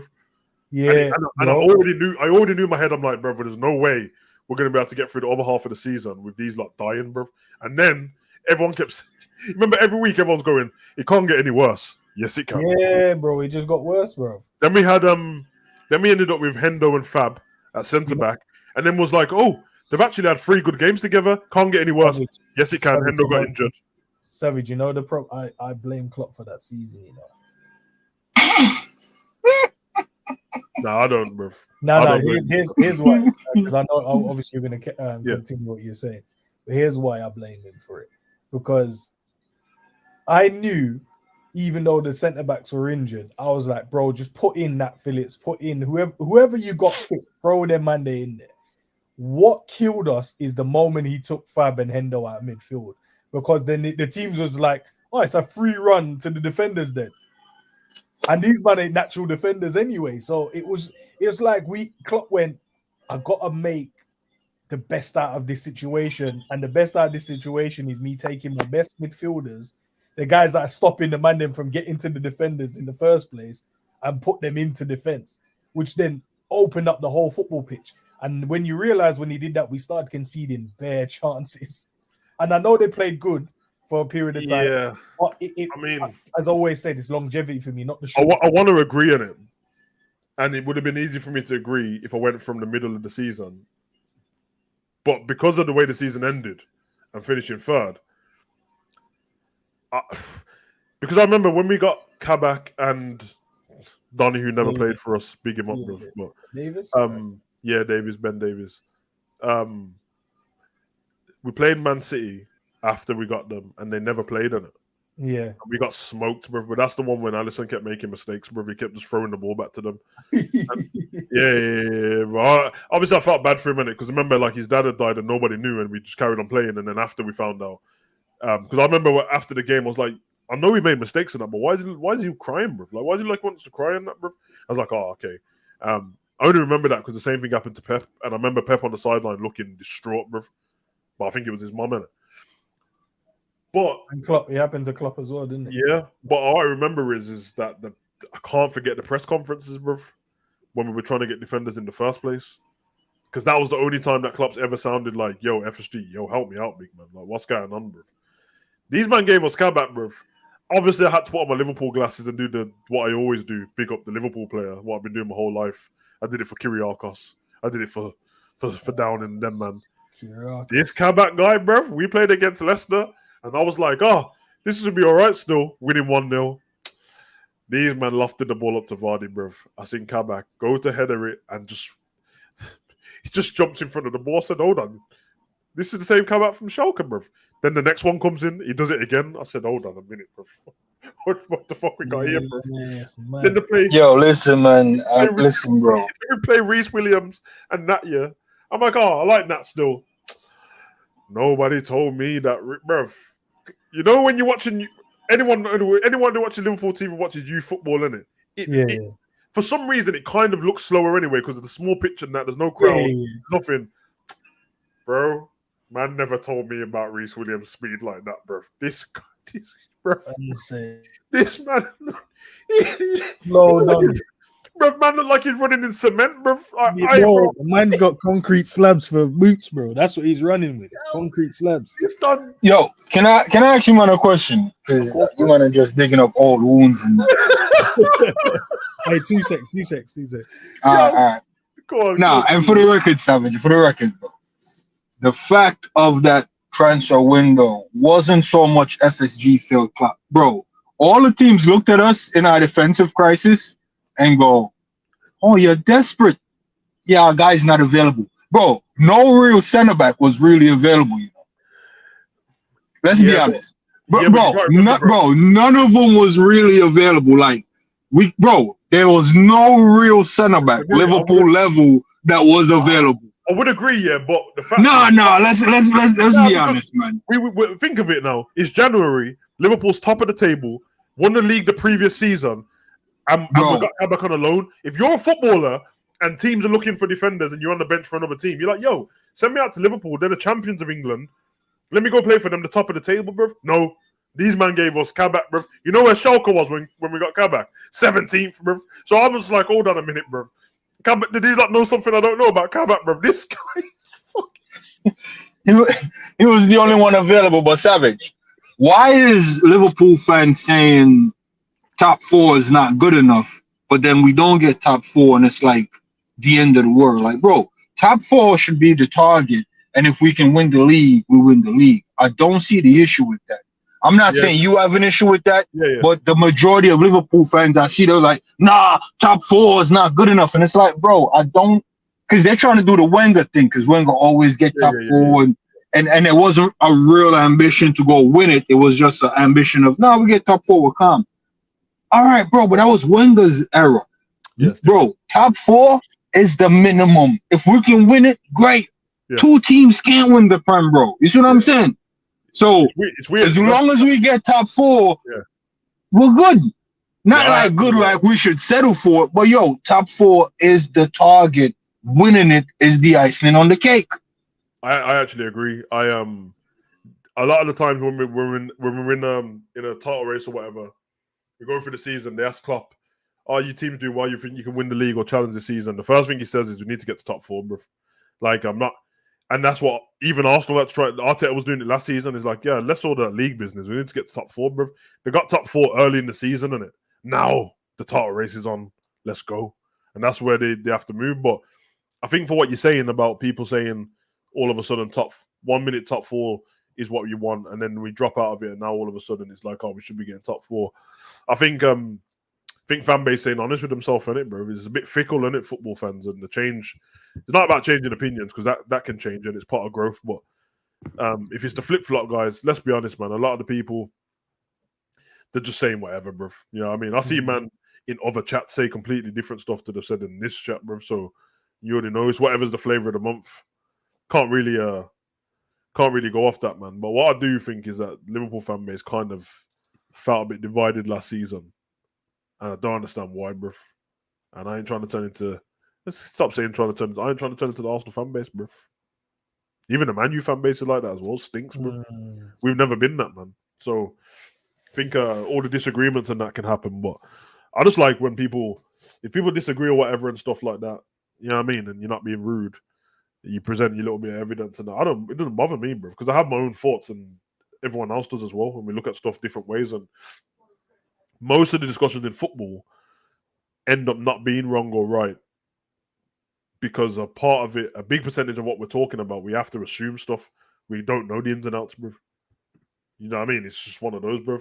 Like, I can say this, you can say that. Both things can get evidence to it. But at the end of the day, we didn't win the game. Or at the end of the day, we won the game in it. So it's one of those, man. Fair dues.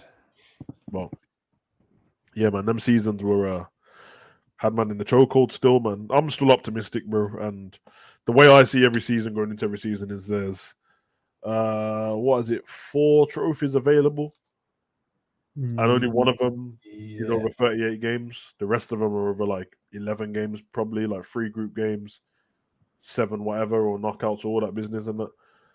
So I expect and I want a trophy next season. I want the excitement back. I want to see our players enjoying themselves as well. And I'm probably gonna ignore, like I said, man, with what we was talking about Joey and that earlier. I'm probably just gonna ignore it, bro. Like, I'll take the jokes on the day in it, but after that, bro, I'm not entertaining it at all, bro. Because silly, man. You know what I mean? Because I'm not trying to go to other fan bases, try and debate, man, and that, and they're just trying to bring up stuff what Liverpool fans made up. I'm not having it, bro.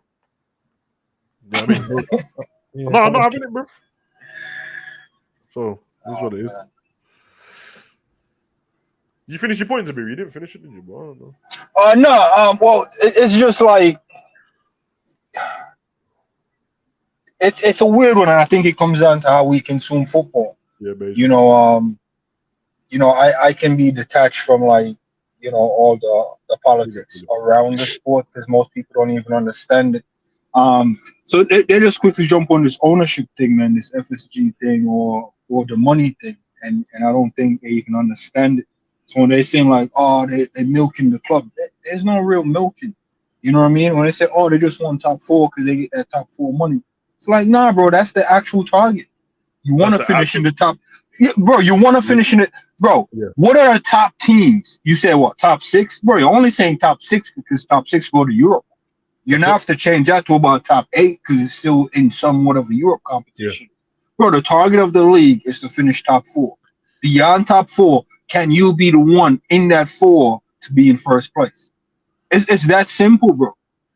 You can win, bro. You can win most of your games, and we lost 1, and a team win all 38.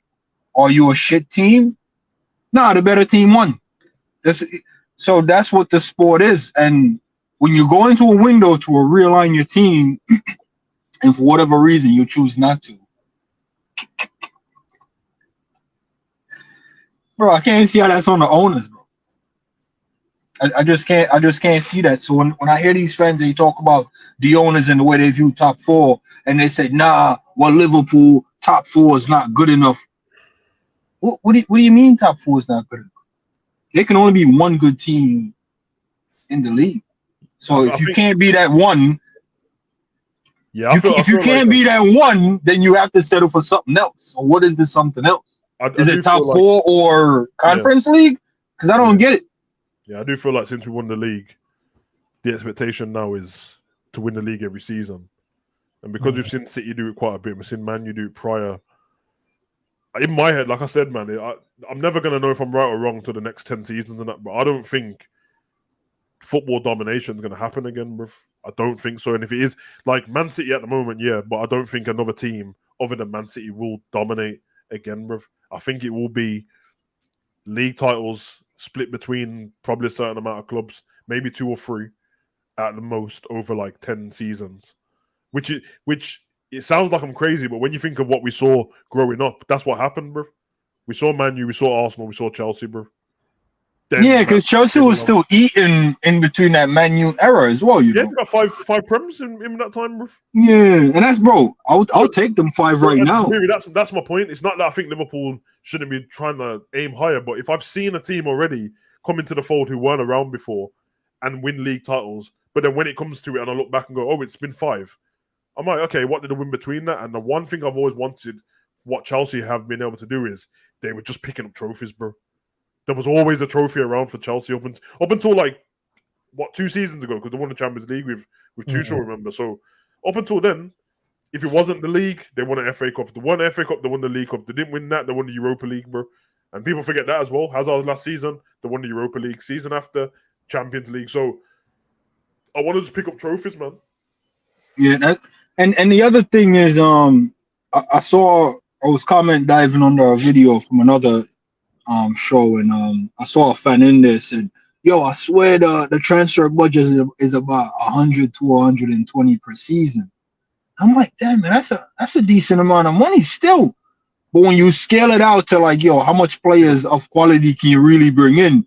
Yeah, you got about 2 50-pound player, 50 million pound player. Yeah. So as a manager, I can't see how that's a headache, assuming that number is correct. I mean, I know it's just. If that number is correct, then it would say to the reason why Klopp doesn't moan anyway, bro. Remember, he's not. The fan base is the one whinging, not Klopp. Yeah, no, but that's what I'm saying. I'm not saying the number is correct, but that specific number made so much sense, because if Klopp look at that number and go, "Rah, I can only get 100 million pound player, and then that's it. The one ain't gonna be enough. Let me try to get 2. When he try to get 2, it's 280 mil. He's like, bro, I can get 1 of 1. But bro, even if that's the number, bro, you can't complain with that number, bro. Bro, that number gets you 2 squad player every season, bro. And I'm not talking no soft change player either. Yeah. You get 2 decent players in there. You do your scouting right, bro. You get 2 decent player and a free guy. I'm just saying. So that tells me men ain't trying to put in the work, bro. Bro, I'm not saying you men come from the bottom, but I'm pretty sure you know understand what poverty looks like. Yeah, bro, I've seen men at McDonald's more drippy and flossy than me, and I'm making a decent wage. And the difference between me and them is because I'm making a decent wage, I know the money is always there. Them men, they counting their money, so they counting their moments when they're gonna turn up. And when they decide to turn up, I can't match them men, savage. Them men are making it real savage. When them men are doing their 1 every 3 year turn up, savage. I have to like hold my water on the wall and let them men be and not blow their spot up that they work at McDonald's or Home Depot. When them men come out once every 3 years and say it's go time, savage, I'm telling you, I feel like soft change. I'm just like, you know what, man, you can have that. Because you worked for it, you saved for it, you know what you was doing. All I'm saying, if the money is that, bro, all you have to do is put in the extra work. That means your scouting has to be scouting.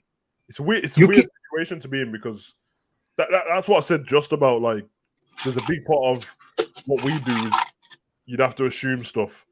Liverpool fans speak about so much stuff with facts and knowing nothing that, like, I can't even join in the conversation, because even to what you said, does it even sound feasible that that's the money that you'd get every season? And if it was, bruv, first of all, how would you know?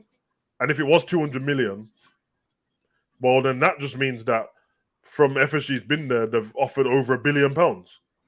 Well, well, we know they're not gonna let the money sit, because the money can make more money in other areas. But the point I was trying to get at is, any way you try to decipher it to, like, I'm not coming to Klopp. I'm just saying, like, this is the Klopp defense, by the way. So I saw it in reference to, what's man supposed to do with 120? No wonder he's tied up. And it's like, nah, man, you can do a lot with the 120. You know what I mean? I didn't comment because I didn't want it to get drawn out, because I'll be talking to someone that doesn't understand money. The assumption is Klopp is restricted financially. That is one of the biggest assumptions. It's like, yo, whether he has money or don't have money, I don't think he will change his approach. He won't get 100 mil Jack Grealish in because that's the best option for midfield, and that's the guy he really wants. I don't think that's how he operates. Yeah. I don't think he'll look at Trent in the eye and bring a guy younger than Trent in and put that guy on 300 pounds. That's not the way Klopp is. So a lot of the Klopp out or Klopp in guys or really Klopp out guys, everything they're saying about Klopp ain't even about who Klopp is. It's like me coming here, Savage, and I'm bigging you up, and I'm like, yeah, nah, man, Savage, a G still, man. All Savage need to do is start popping bottles of champagne and do all that crazy stuff. Bro, if I really know you, I know you don't drink and smoke. So how can I then come out advocating for you and saying the one thing you're missing is one of the things you don't do? That means I don't know you, bro. That means I don't even respect you. It's a poor argument from the fans still. I see it, man. I'll jot around and see what people are saying and stuff like that. And sometimes I want to get involved in the conversation, but I can't be bothered, bro. Like, I was messaging you joking the other day because I caught you when you're talking on Kloppish and that. And then I caught John say the same thing as what he said when he was on Enz's channel. But he left when he said it on Enz's channel. So I was like, so you left this argument, bro, and failed and ran to Kloppish to hope that the other three men them agree with you, bro. And they did. And I'm like, no, bruv, this is what happened. You can't let man just be out there talking propaganda, bruv. Nah, all right.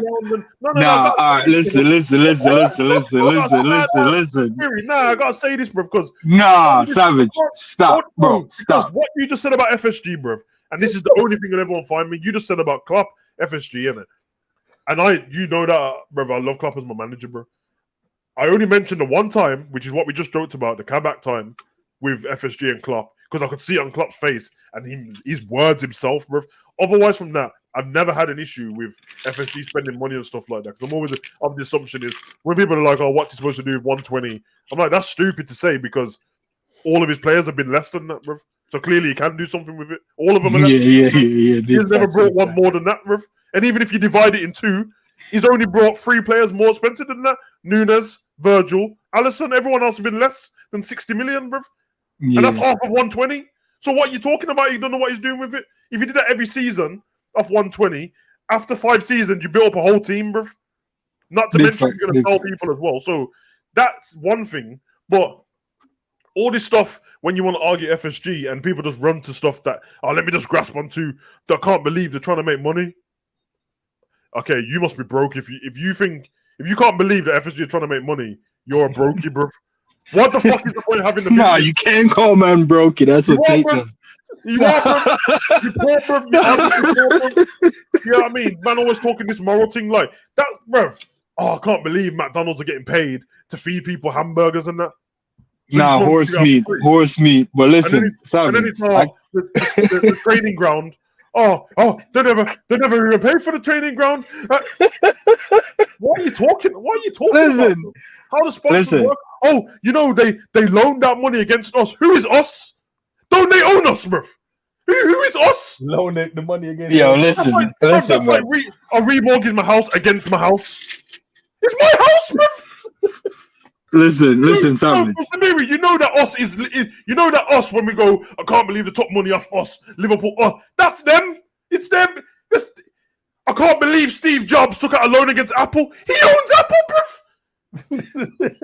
There's no us. There's no us. If FSG go to the Bahamas, bruv, and turn off their phones and don't do anything, there's no us, bruv. Rent's gotta be paid, bruv. Stadium's gotta be finished. What are you talking about? They took a loan out and then interest and all that. That's business. Man, don't go business. I see what you're trying to do, but as far as John going to Koppish, bro, Koppish is a safe place for all fans. When I say all fans, I'm talking all fans. I see what you're trying to do. You ain't catching me out, bro. I rate them, and them men created a safe haven for all fans. When I say all fans, I'm talking alcoholic, drug addicted guys like myself. I became clean on Koppish. I used to go on Koppish spliff, taking shots. I used to be reckless. I went to Koppish, them men, you know what I'm saying, set me straight in that. Big up to Koppish every time, bro. You're a delusional fan. Koppish will hear you out. They may not agree with you. You know what I'm saying? Some men might, but I'm just saying Koppish is a great place for all fans. I've seen Arsenal fans betray Arsenal and go to Koppish and kick it for a whole season. before backstabbing them, and Kapish still take them in. Kapish is a great platform for all fans, man. As far as the delusional fans out there and that don't know business, that's what I'm getting at, and that's what I agree with you on. If you don't know money, I can't call you a brokey because I don't know what you're doing in your life. You're a virgin, bruv. You can't tell me about the warmth of a woman, bruv. So I ain't trying to hear it, bruv. And that's what man are doing with football, bruv. You don't know business, and you telling man about business, bruv. Talking about I heard. Who heard, bruv? FSG ain't never phoned anyone and told you anything, bruv. You don't know regular, bruv. This basic, bruv. The thing is, when you know business, bruv, you know that the stuff that people are talking about is at the base level of business, the most basic stuff. Man, I'm talking about loans and getting confused about it, bruv. I'm like, what are you doing here, bruv? Yeah, and I always try to go on the channels and I always tell people like, yo, don't talk about the money because you won't understand. Because if you say, yo, my man get 120 mil, bro, you'll be the dumbest person on earth to put 120 mil in a corner and not let it grow interest. Where was it?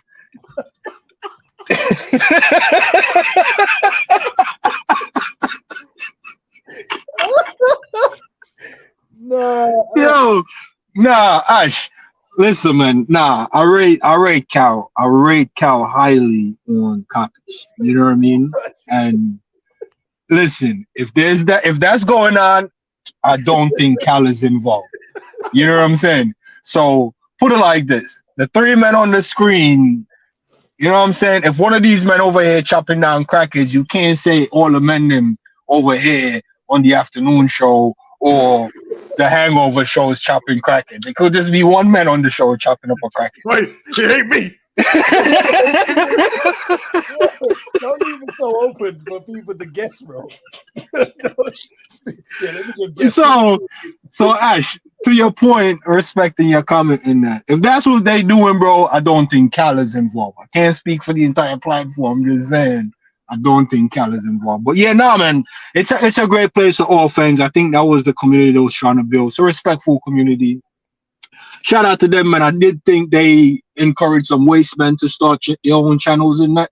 They should have shut that down, but hey, I'm not here for that part of it. You know what I mean? But as far as the fan base, man, somebody really needs to confront this fan base. And that's what I've been trying to do. I've been trying to check these men like, yo, bro, you sound stupid. Every move they have against FSG as being bad, it's been a great business move.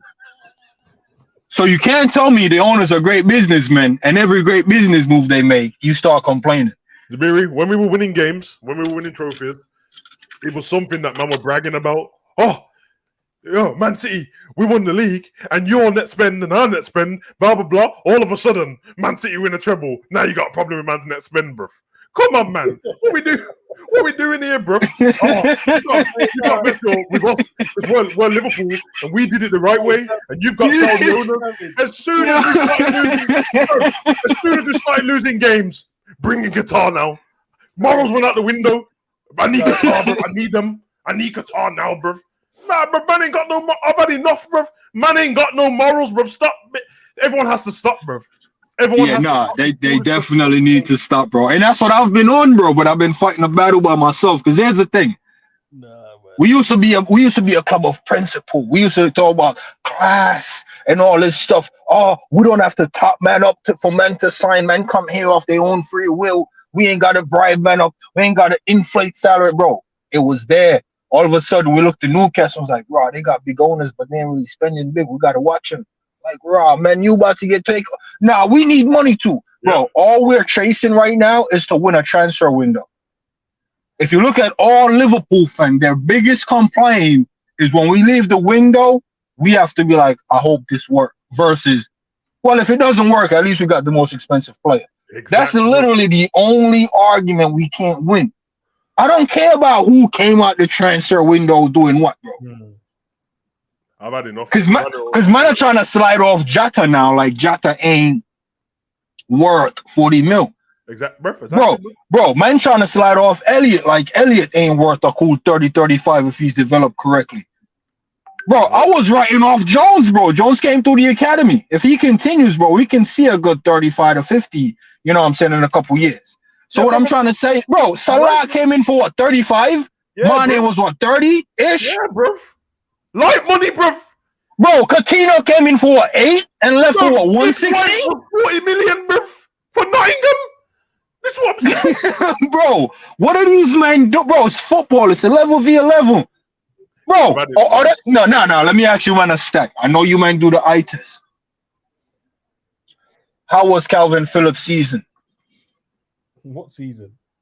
Thank you very much. And man got bought for what? 40 to 60 in there. Yeah, bro, he's chilling. Treble winning. What was Jack Grealish's first season? Yeah, there's some. The numbers were numbering in that first season. I came first season, 40 mil. Bro, what man telling me, bro? It's 11 v 11, bro. It's what you want to do and what your plan is. None of you man can tell me what Jurgen Klopp plan is. Nah, but Zabiri, I got an issue. So we're gonna pretend like Liverpool plan all of a sudden is some top secret plan, bro. We know what Pep plan is: flawless football, flawless everything, or you're getting out of here.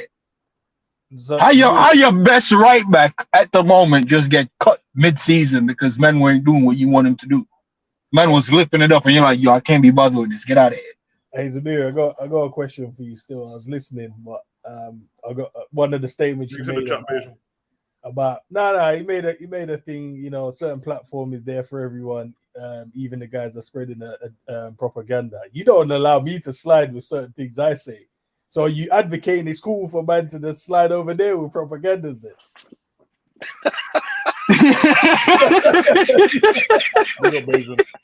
You're lying man over there. Listen, that's a fair question. I don't need you to repeat it. I don't need you to add context. You stepped up, man, like a man, and you asked me like a man. I'll answer to you like a man. Bro, I respect you highly. When I see certain men spreading the propaganda, I look at them and I'm like, that's their level. When I see you spreading bro, that's not your level, bro. It's like you're asking me, Zabiri, them men are playing in mud. Why can't I play in mud? Bro, I have some class, bro. So I hope that answers your question, but I think it's beneath you. I like the diversion. I love the answer. No, bro. It's bro. Like Joe Biden, bro. Yeah. Nah, bro. You might not want to that much. Bro, I'm answering it correctly, bro. I'm telling you, if you're spreading propaganda, I'm not saying, bro, stop because I think it's not something you should do. Bro, I think it's beneath you, bro. I really do. I've never seen you come on screen and spread any Liverpool propaganda. I mean, you did the Joey Gomez thing, and I called you out. I'm like, bro, stop doing that, bro. bro, Savage. I've never allowed none of you men to spread any propaganda. I've yet to go on Beijing's show. I was just busy, Beijing, but I'm telling you, if I come on there, you doing this propaganda shit, I'm gonna tell you straight up, stop. Bro, I've told Scoppish to stop.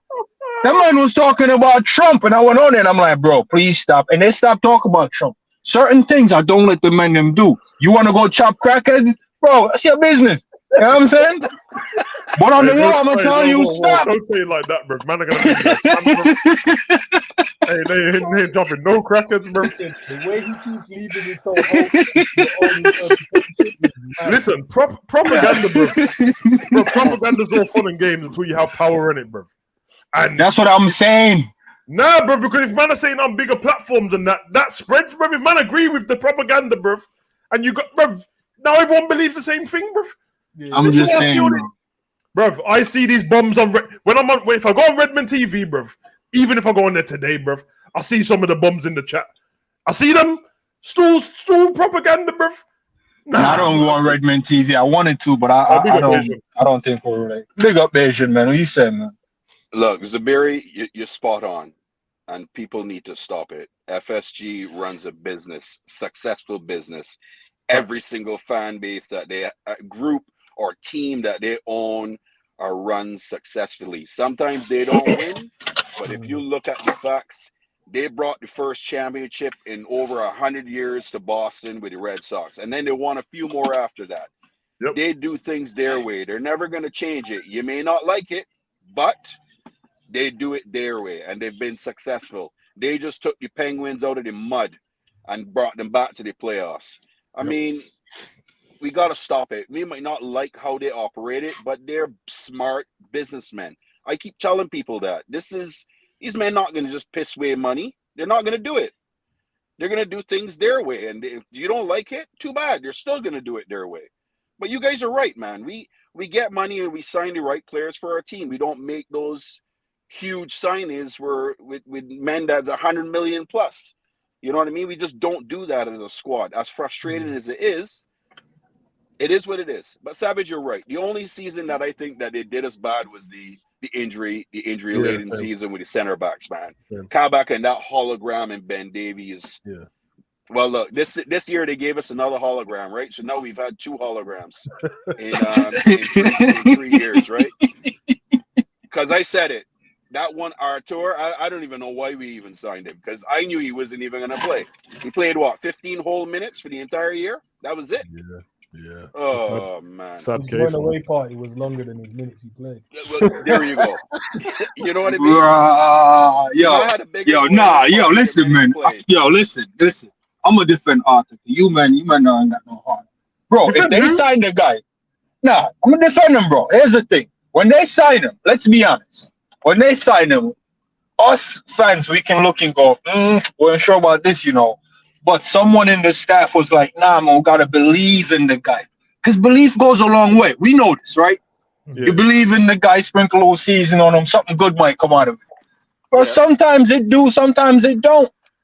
The guy wasn't able to get fit. And, I mean, us fans say, we could have seen that. We could have told Klopp that. But the man believes maybe something is there, put him on a training regime or, some training plan. The same thing for Keita. Bro, Keita has been on some training plan for years, bro, at Liverpool and still couldn't come good. So all I'm saying is if Arthur is still on the books next season officially, just expect the Naby program. He's gone. He said he's gone. He said his goodbyes. Yeah, I hear you. Oh, okay. But that's what I'm saying. What I'm saying is they probably brought him in hoping he can come good. Not even like the beginning of the season, or maybe like the second half, we'll get him up to speed because he wasn't really playing a lot of football. So it's one like, let's see if we can get him back to fitness. You know what I'm saying? Because all we needed was a body. Yeah, all we needed was a body. Yeah. We need 3 players to become one. We needed Ox, Naby, and Arthur to just be one player. Yeah, meaning, if Ox is out, we got Arthur. If Arthur is out, we got that's literally all we wanted. And with 3 injury-prone guys, we still ended up with 0. Yeah, that I think should be more outrage. We have 3 guys couldn't add up to 1 guy minutes. Yeah, I think you're right with the Arthur stuff, man. I think because I was a fan of him and how he plays football and stuff, and I knew he wasn't match fit, but obviously he was even more unfit than they thought, and then he did have surgery as well. But if you look at people who from like Juve and stuff, or across outside of Europe, outside of England, they were like, I don't know what you got him for, bro, but for what he's known for, he does work perfect in the Liverpool squad, but it just didn't work out. And then by the time he got his fitness back together, Jones was fit, and then it's like, well, Jones can do what you can do already, and he's fitter than you and younger than you, bro. So kind of don't need you. Because remember, we weren't going to get him. Henderson got injured one night in the Champions League. Next morning, Arthur, bro. We weren't going to sign anyone, bro. So it is what it is, man. Yeah, he's quality. He's got quality. He's a good player, but he just hasn't played enough football over the last few years, and that was where my worry was. I'm like, is he really going to play? Because he really wasn't playing for 2 seasons, really. 2 seasons, man. It's a shame, man, but just shows where we was at, and we didn't know for the rest of the season how our season was going to be, but from that point, he's kind of a symbol of how our season desperate, bro. Agreed. It was desperate because when you sign somebody with hours left of the transfer window, it kind of shows that usually that person is of some status and is already playing football, and they want to come to Liverpool and stuff like that. But it's a shame for him still, and I hope he has a good career. I just don't think he'll never. I don't think he'll ever reach the heights of Barcelona again. But he can go and have a decent career somewhere, and hopefully he stays fit. But he's a Juventus player, isn't he? So but as for the fan base, bro, man, this Liverpool fan base before the season starts, we need to get our fan base back, bro, because it's been a shambles, bro. It's been a mess all season. A lot of guys have gone really toxic. I have to agree with you. A lot of man has gone really toxic. I agree. But the thing is, it's about how do you kind of nullify it, because and that's one of the things I kept saying as well, bro. I don't like the divide and I don't like how toxic it is. I feel like these guys are getting too much airtime, bro. They're just talking nonsense and people are just agreeing for what reason I don't know, and there's no substance to anything that they're talking about. Which doesn't make sense to me. I'm like, you can't be just cussing the owners every 2 seconds, but you're not giving no real substance and the reason why, apart from hearsay. And then you either cuss the manager or the players when they've only had a bad season for 7 months. Because at the end of the season before, these man won 2 trophies, nearly won 4. I So, think, you can put it down to a bad season and then move forward, bro. But it's hard to see what you do about it, because obviously, I mean, no disrespect to be people in the chat and that, because these like rock with us all the time and that, man. You know what I mean? I know everyone by name, but you're always going to get other people who just fly in and out of different chats and stuff like that. And I think if you give man airtime to just talk shit, bruv, and I don't mean to have an opinion, I mean to talk shit, bruv, because I know everyone wants to do this like political thing. Everyone deserves a voice, and everyone, no, they don't, bruv. Speak in your house, bruv. Not everyone deserves a. Nah, you're mad, bruv. If I drop the link on the video, bruv, and you talking shit, I'm gonna just kick you out, bruv, because I'm not trying to hear it, bruv. Yeah. Man just want to do it for views and that. Don't want to go against what man's saying. If you are educated on something or you know something what this person doesn't know and you can see them talking shit, you don't have to be rude to them. You can literally just let them know that's actually not what it is, you know, bruv, because this and this. But I'm telling you, bruv, if content creators are doing it themselves, well, then we're screwed, innit? Yeah. Because we know as content creators, bruv, depending on how you create your content and how you let people speak and that, you end up with little cults in your chat, bruv. And when you got a little cult, bruv, they'll just follow whatever you say. So if you're talking shit, they'll just talk shit with you, bruv. You'll see man come in your chat and say, for example, if Beijing was on and I was talking shit, someone will go over there and while he's talking about transfer, like a Savage said that we're getting blah blah, so that's what's happening. Who the fuck am I, bruv? I don't work for Liverpool, bruv. And that's how stuff escalate, bruv. And then when I go to, where did you get that source from? Man are telling me about some YouTuber, bruv. I'm not taking my source off no goddamn YouTuber, bruv. If he had the source, he wouldn't be a YouTuber, bruv. He'd be working, he'd be doing some other job. It's true. This man got all the information in the world, bruv, but he's on a laptop, bruv. No, bruv. Yeah. He'll be doing something else, bruv. So I'm not trying to have it, bruv, but man, just let people talk shit. Other content creators talk shit as well. Nobody checks them. If I talk shit, I expect man to check me in it, and then I'll know if I'm wrong. Nah, Savage, you know what it is though, because you look at your circle, and that's why I said like with Zamir and myself, Cab, because we were stream together. Yeah, I don't think there's ever a stream where we don't hold each other accountable for even the randomest thing. Like, no, but you said this last week, bro. And then that's it.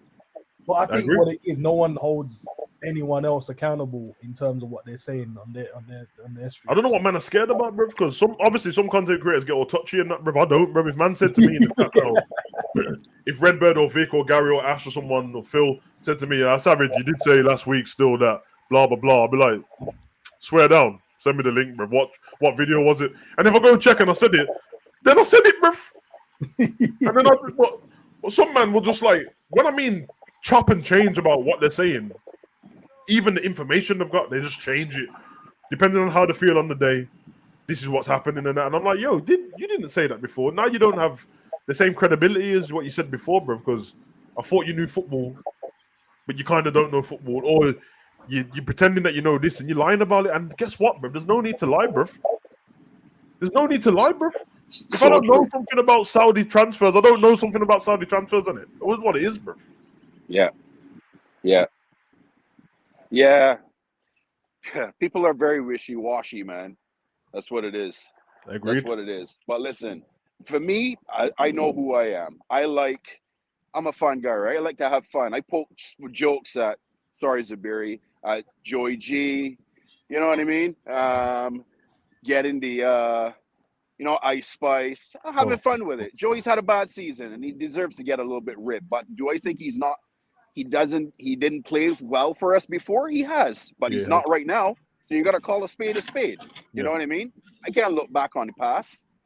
I don't look backwards. You got to look forward. You know what I mean? Is he good enough to do what we need him to do in our squad? Probably not, in my opinion, but that's just my opinion. You know what I mean? But yeah, you got to speak facts, man. You gotta talk. And I don't like the agendas either. It does my head in, to be honest. Yeah, you hear some and I agree with you. You heard some people talking about the whole finance side. Zubiri, pick it up. Yeah. If you don't know finances, don't talk about it. Yeah, I can talk about it because that's my field. I know. Exactly. I know Okay, what's Mr. going on. Finance. Okay. I You know what I hit mean? you up, man.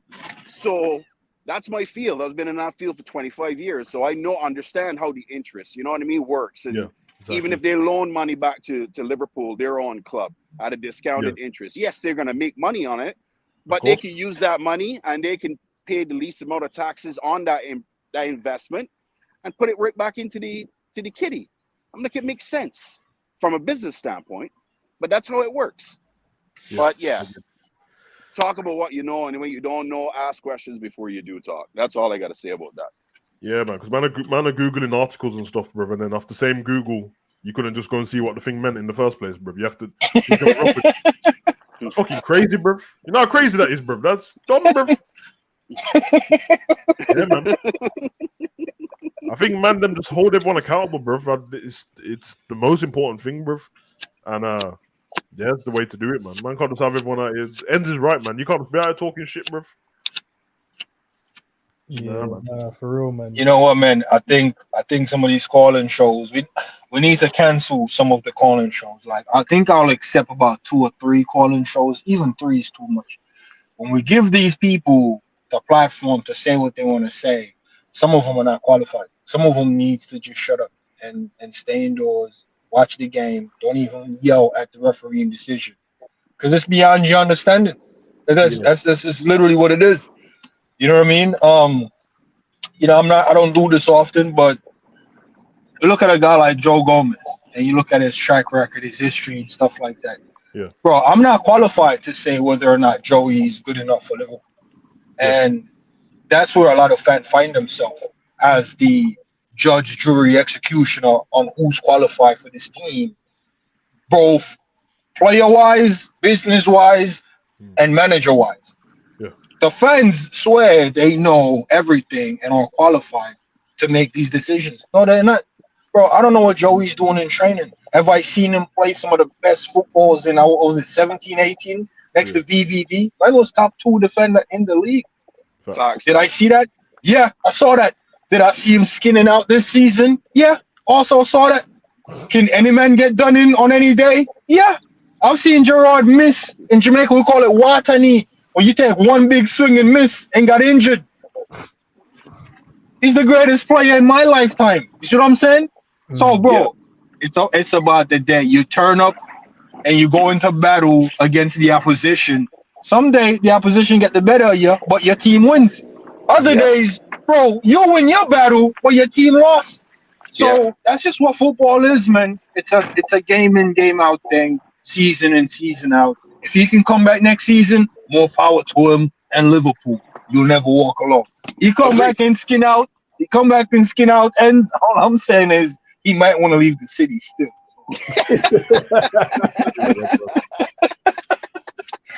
Yo, and the only question I'm gonna ask you, man, bro, because I can't believe he's doing this. I love when a defender or one a defense, and I love when the men then put their head down and try to run back to get goal side of the opponent or the opposition or get in the right position. But when you're the defender and there's no one behind you, I don't think you afford that luxury to just put your head down and sprint back without seeing where the attack is coming or going. And it's something Joey does a lot. Is he right when he try to do that long busting sprint without looking where the attacker is? Because he's done that a few times as well. And he's the only defender I see do that. Is that a good thing, or is that just a Joey error thing? It's an error, isn't it? They never used to be like that. So, carry on then. Sorry, bro. Now, what's the situation you're talking about, though? You're talking about him just yeah, bro. So there was 2 moments. There's one where it's down the middle, and there was one where it's on the left-hand side when he was the guy stooding up the winger. But it was like a break-up play, and if he engaged and get beaten there, would have been just exposed. So he decided to just run back. And when he decided to run back, he didn't run back looking at the ball. He's just running back, bro. So the attacker noticed and just switched the point of attack. He did it in the middle as well, where, bro, he didn't look at the guy. is just back to the guy and he's just full sprint back. So I didn't understand that, bro. I've never seen a defender. You know what it is? Sometimes, obviously, you run back into a defensive position where you go, okay, if I get back to this line, then I can engage him when he cuts across or comes around here. But I get it, because if he's not looking around, you need him to be paying attention while doing it. Then you know he's aware of what's going to happen.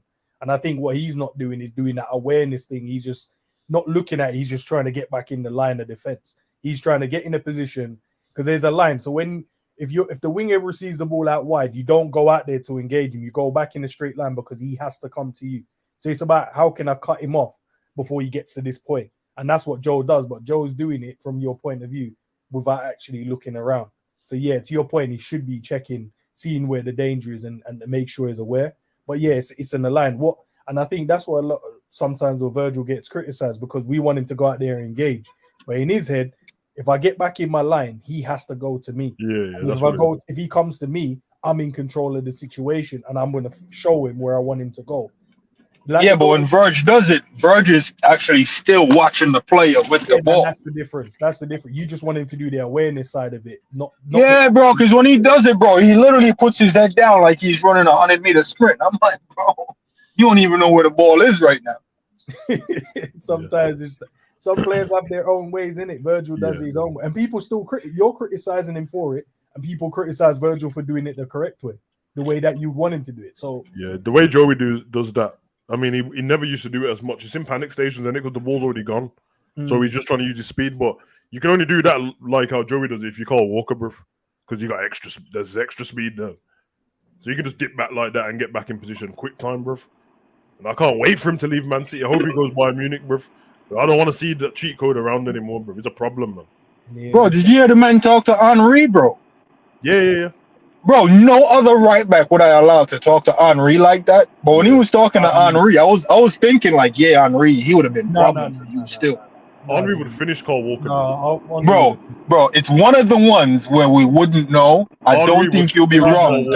No, bro. Let me tell you, man, something. There's finishing a defender, and still, bro. When Henry finish a guy, Henry's still right or wrong. Bro, young Henry would have left this guy, bro. This guy was running like he was running on treadmill, bro. Bro. Kyle Walker recovery pace. I'm not saying he's gonna stop Henry from shimmying him in that. Can't recover on Henry when he goes. You can't recover on Henry as well, bro. He's like, most of the time you saw Henry at that pace, ain't even full pace, bro. Bro, you know what? For shits and giggles, I'm gonna pull up 2 FIFA cards, and I want to see Henry's fastest speed and Kyle Walker fastest speed. It's not definitive, but at least it can give us a little more. Bro, Kyle Walker is a cheat code, bro. No, he's quick, bro. But he's the only right back I will allow to talk to Henry like he could have done something, not like he would have, could have. You see what I'm trying to say? Zabir, I'll tell you what. The last person we saw burn Carl Walker was Mbappe, bro, in the World Cup. No, Diaz was the last one to burn him. Diaz. I don't think Diaz burned him, and Mbappe did, but I don't think Diaz did. Okay, Mbappe burnt him, and you saw what happened when Mbappe and Henry spoke to each other, and Mbappe was like, "I'll be faster than you." Henry was like, "No way, bro." I actually put Mbappe above Henry still, but it could be recency bias. This is what I'm saying, bro. I haven't seen Henry do no hat trick in no final.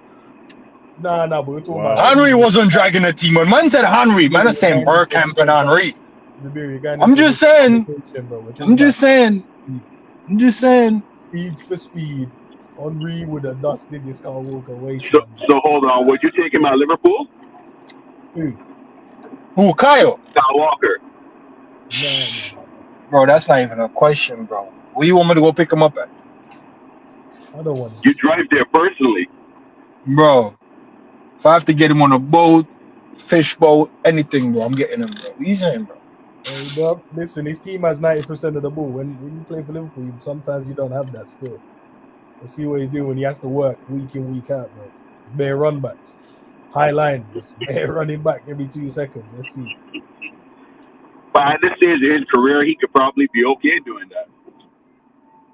At this stage, he wants to probably chill out, bro. Not just sprinting back every 2 seconds, bro. How much did he leave Spurs for? 50? 50 mil. It was him and Stones that season, wasn't it? Yeah. Yeah, him and Stones. So let me ask each of you a question. If Liverpool could get him for 50 million, do you think he would make a difference for us to title challenge next season? Cole Put Walker. Trent in the midfield. Oh yeah. He would. Bro, I'm talking quad with Trent and a double pivot. Yeah, he wouldn't play for us, but if he would, then yeah, he would. Yeah, kill it. Cole Walker would have played for Liverpool, bro. Bro, Why you even don't think he would Gundogan play for over Liverpool? Thiago gets us a shout, you know. Gundogan I hear over Thiago Anderson. may go Saudi.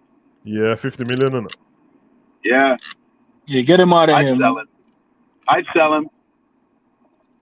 50 M's, right? I'd sell him Yeah, at this point.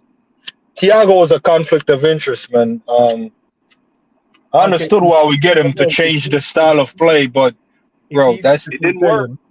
If it's easy to say sell him, but who are we gonna replace him for? bro, it's not about replacing him. He never fit the system anyway. Nah, I mean, the assumption would be that you're getting 50 mil for him, and the 50 mil's going on players, but he might not. yeah. Yeah, no, it's not to be honest, Thiago's not hard to replace.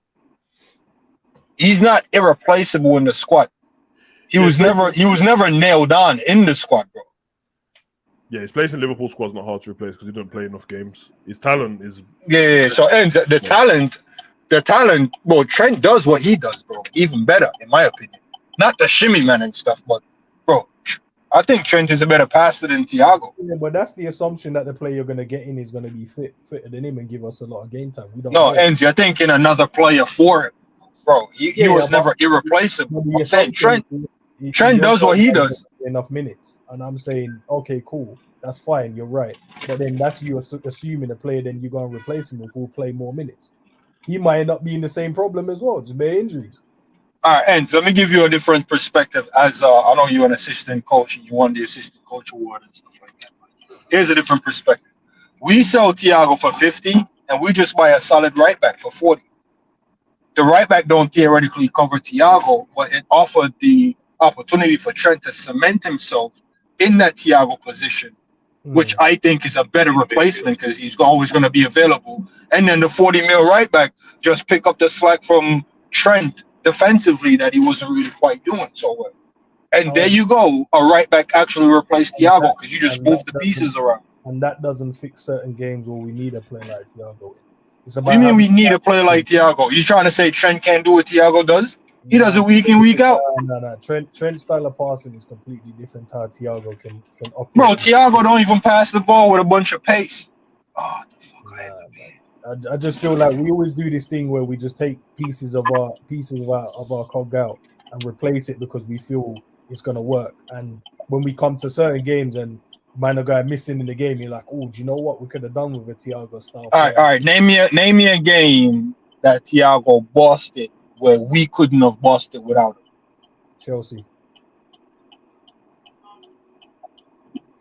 All right, is there more because I said game and you just threw Chelsea in? Bro, that game was wrapped up by the time Thiago came on the pitch. Tottenham game. Thiago played 45 minutes in that game, didn't he not? Tottenham game. What was the score? We won the game 2-1. And he dominated that position. He played on the left side of a diamond. And we won the game 2-1. In the first half, Tottenham couldn't even get close to the ball. They had to change their formation to end up getting involved in the game in the second half. I think we could have won both of them games without Thiago. Nah, bro. I'll be honest, and I'll say those two games plus the Man U game, I forgot. I think it might have been 4 or 5 where it looked like a training pitch. I will say he had sauce to the game where it looked like we are in complete control. I get that. I'll give him that. But bro, I don't need us to be in complete control. We was winning games, but we're not even in control. So the manner in which we won them games, yeah, with him in there, it definitely looked a bit saucy and it looked unreal. But bro, we could have just still win them games. We might have not looked as saucy as we did. And that's the difference. If we want to compete against City, we need players that's going to be comfortable. Nah, we don't need to look saucy to win.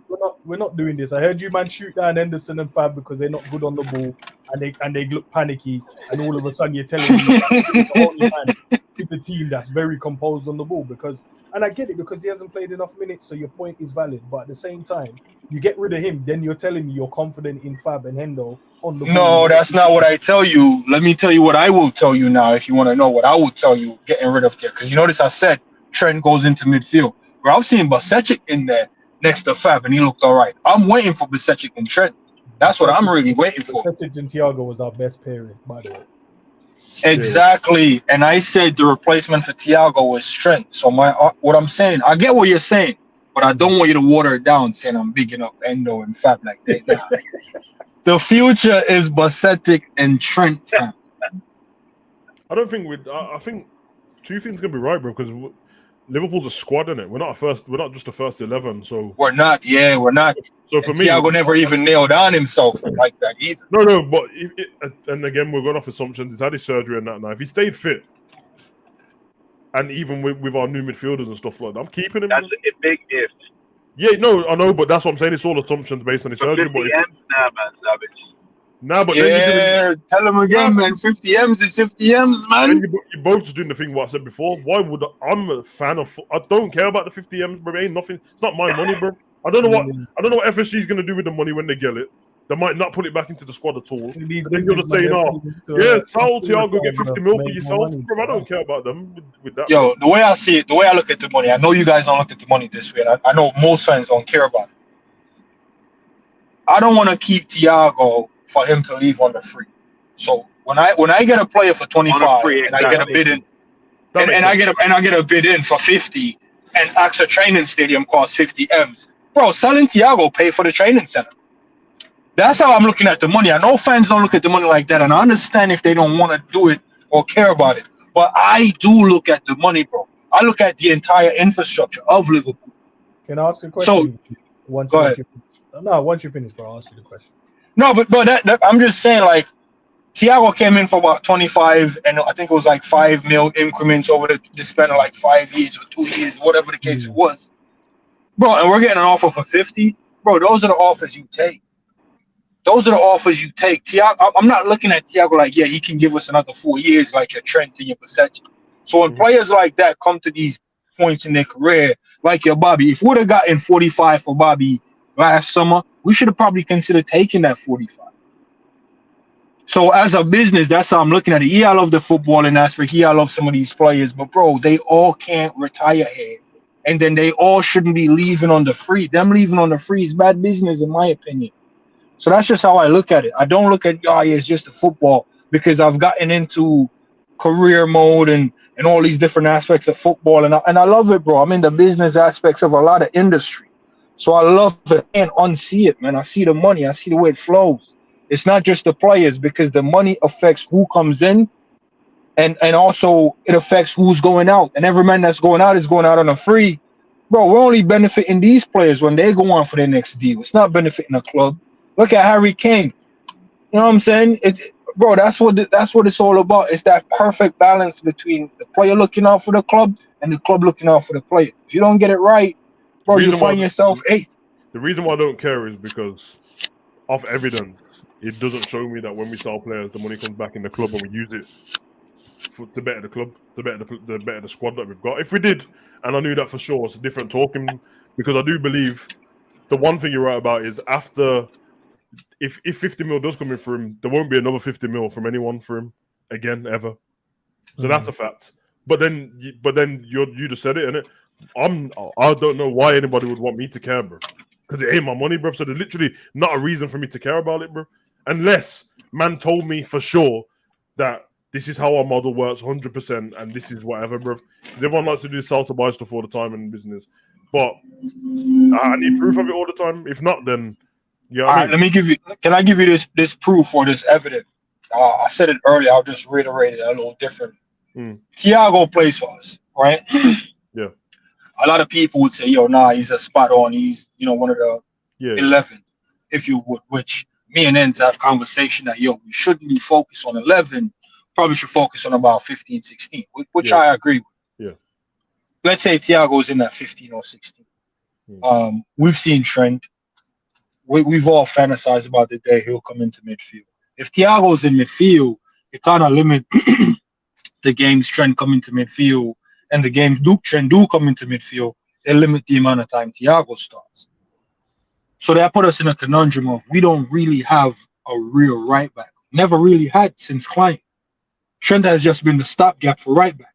So if selling Thiago, and I'm not saying this is the way money's going to go, it's not just about getting the money. It's about also getting another available slot. And if Trent, which was the stop guy for right back, is now going in his original position, that now leaves right back actually open. So I'm not saying the 50 mil is going to come for Thiago, then go to the right back. But you can see how that is a way when people say sell to buy, they're just not using the right terminology. They're just loosely labeling slots and position available. Like if my company wants to hire someone for this position, they're not just going to hire anyone, no matter how qualified he is, if they don't have a slot for him. So when you sell a person, you're actually freeing up a slot. And like I said, Thiago wasn't quote unquote nailed down, might have been in the top 15 to get picked or rotated, but we can actually use this opportunity to get a nailed down right back. You make it Since sense, Trent is going to go into midfield. You see what I'm trying to say? No, So yeah, some people might hear this and go, oh, so it's sell to buy. Nah, it's just making a slot open. No, you're making sense, but the free up the slot thing is not about that. It's from the manager. You can go Well, yeah, bro. We know all of this is contingent on Klopp. Exactly, because you can free up a slot. I seen him do that the season prior. And then when we got to games and that, Minamino and Origi couldn't make the bench, bro, because like, I wanted to carry this player, but there wasn't enough space and stuff like that. But my point is, you're right. It's just that I'm not thinking of just the Premier League, bro. There's 4 trophies to win when the season starts. If we're just talking about the Premier League, you're making perfect sense. As soon as you start adding in other trophies and that, I'm like, you think I want to go to these trophies with half, like just with everyone is just inexperienced and not good at football, bro. I have to look at the best in class, bro. And the best in class at the moment is Man City, bro. And when I see their bench compared to ours, and I'm looking about like, if these men ended up fitter to play, that means Thiago's on the bench. I want that bench, bro. I want a bench. Because one thing that we know as Liverpool fans that we can't deny is every time we look to our bench, usually in certain positions, we're like, that sub's not changing the game, bro. He can shore up a game. No, because it's right, bro. He can shore up a game. Which, if you want to call that changing the game, it's completely different. If we're winning 1-0 and you have to bring on someone who's going to be defensive and keep the ball safe in it, but that's not creative, and it's not changing the game. You can make that position better. If Elliott's playing and he's attacking all game, playing while we're winning 1-0, then they bring Milner on. I know that Milner's is not going to attack anymore. But if we need a goal and we're bringing him on, I'm like, but he's not going to come on and score, bro. He's not going to come on and make anything happen. Thiago is creative in it, so I'm like, if that's the case and these new players come in and he gets pushed to the bench and then it just depends on who's better. To your point, yeah, it frees up a slot, or Thiago's on the bench, or whoever comes in is on the bench because Thiago's fit. And then when that person gets subbed off, Thiago comes on, or when Thiago gets subbed, the other person comes on. And then naturally, but I get if you're talking from a business standpoint, the reason why I don't care is because I don't know enough. I don't know enough to what the money and that does. If I did, and I knew that we have to sell this to buy this 100%, then that's safe in it. And that is normally how business works. So that assumption's perfect, bro. But I wanna have a good bench for once, man. I remember I want the profit to be up too, man. I haven't heard anything good about the profit either, man. So no, but I don't care. Profiting off these, bro, but we'll make profit off PSLs as well. Bro. The reason why I don't care is because, as far as I know, the squad. I don't know how it works with the money in the squad in it, so I'll leave that assumption in it. The ticket prices are still fucking the same, and I can't get a fucking ticket. The kits are fucking expensive, so nothing ain't helping me, bruv. So I don't care about the money, bruv. None of it. Nah, I care about the profit margin still. Profit margin with the ROI. You get me? Everything's getting more expensive, and it ain't benefiting me as a football fan, bruv. It ain't even benefiting me to see players in my squad, so I couldn't give a shit, bruv. And Thiago's someone that you already know. We've already got him as a player. And yeah, the thing is if he can stay fit or not. But if he can, that's somebody I know that will create something. And if we went on to win trophies, he's definitely going to be a part of it, bro. You don't have Thiago in your squad and he's not a part of it unless he's injured. But it's a fair point. I just don't care. I just don't care about the money like that. Yeah, what do you think? You think as a football manager, which I don't think none of us really are, or I'm not sure how much we understand. Do you think as a football manager, you have these managers that's just like, yo, I don't care about what you just said, Savage. Yeah. And they're just like, yo, no, I'm just a coach, man. I coach. The money thing is over my head. I think those managers don't break into the top 5. And I think those managers are the one that struggles around, probably on the cusp of being like elite and stuff like that. Because if you understand how all of that stuff works, and I think there's probably only 1 or 2 that did, and I would say it's probably Pep and Fergie. I don't think the rest quite understand how that moves and, you know, how long it takes to liquefy certain assets to make things happen, and how that interests the club and make the club go beyond. You know what I mean? Because keeping Coutinho and turning down 160 would have been a mad move. Nah, trust and me. I get Pep and them, man, don't care, bro. Yeah, nah, that's the reason why the club hire people to take care of that. Yeah, it's actually the opposite like what just you're not saying. hiring no one to handle the finances. Yeah. It's actually the opposite to what you're saying. They're successful because of that. You hire a manager because you want him to go and do. Yo, Ole, what the fuck you doing? Watch it. Yeah, Andrew, right, bro. I think to what Zabiri said, it's actually the opposite. They're successful because they don't give a shit about that. Yeah. No. I don't mean like they're hang up on it, but I think like they put it like this. I call this occupational hazard. You go to any workplace, whatever the people that are complaining about, you can write all that complaint on the occupational hazard. It means it's something that comes with the job. You don't rate it. Yeah. It's kind of hazardous, it's stressful, but it comes with the job, right? Yeah. So your best player, you're like, yo, when I go on this next season with my best guy, I'm cooking him. Soon as the window opens, 200 mil for your guy. You're looking at the owners like, please don't say yes. They say yes. Now you're stressing. You're like, damn, I'm losing my best piece. But then you just carry on about your day. I feel like some manager, they let that eat away at them a little bit. Like, damn, man, how could they do this? And it becomes a little miserable moment. Now I got to go scout. I didn't even set the scouts up. I didn't even look at the scout. You see what I'm saying? So that's what I'm saying about it, where they understand. Pep and Fergie will never have that, bro. Oh, no, bro, that's what I'm saying, because they understand it's part of it, bro. No. That means they have to go work, bro. It's not because they don't understand anything, bro. Look at the clubs they manage, bro. Pep ain't never gonna have to worry about that Bayern Munich, Man City, and Barcelona, bro. Take my £200 million player, but I'll just get a better one, bro. Bro, that's my point. That is my point, Savage. They are always ready because it's part of their job. They don't have to get ready. They're always ready just because the club's rich. They know that when they get there, bro. Yeah, it's not. I don't feel like they're ready just because of the finances. I think they're ready. Bro, they always have a target. Nah, bro, we've never had a plan B. These man had Ake on the bench for 3 seasons doing nothing, bro. He was doing bits. Nah, he was doing bits in the cups. He was doing bits in the cups. Nah, he was doing bits in the cups. I'm gonna ask you honestly as a Liverpool fan. When people were injured for Man City, bro, and they put Ake on, and we saw the team lineup, we're like, we're cooking today. Yeah, we're cooking today. They're playing Ake, okay.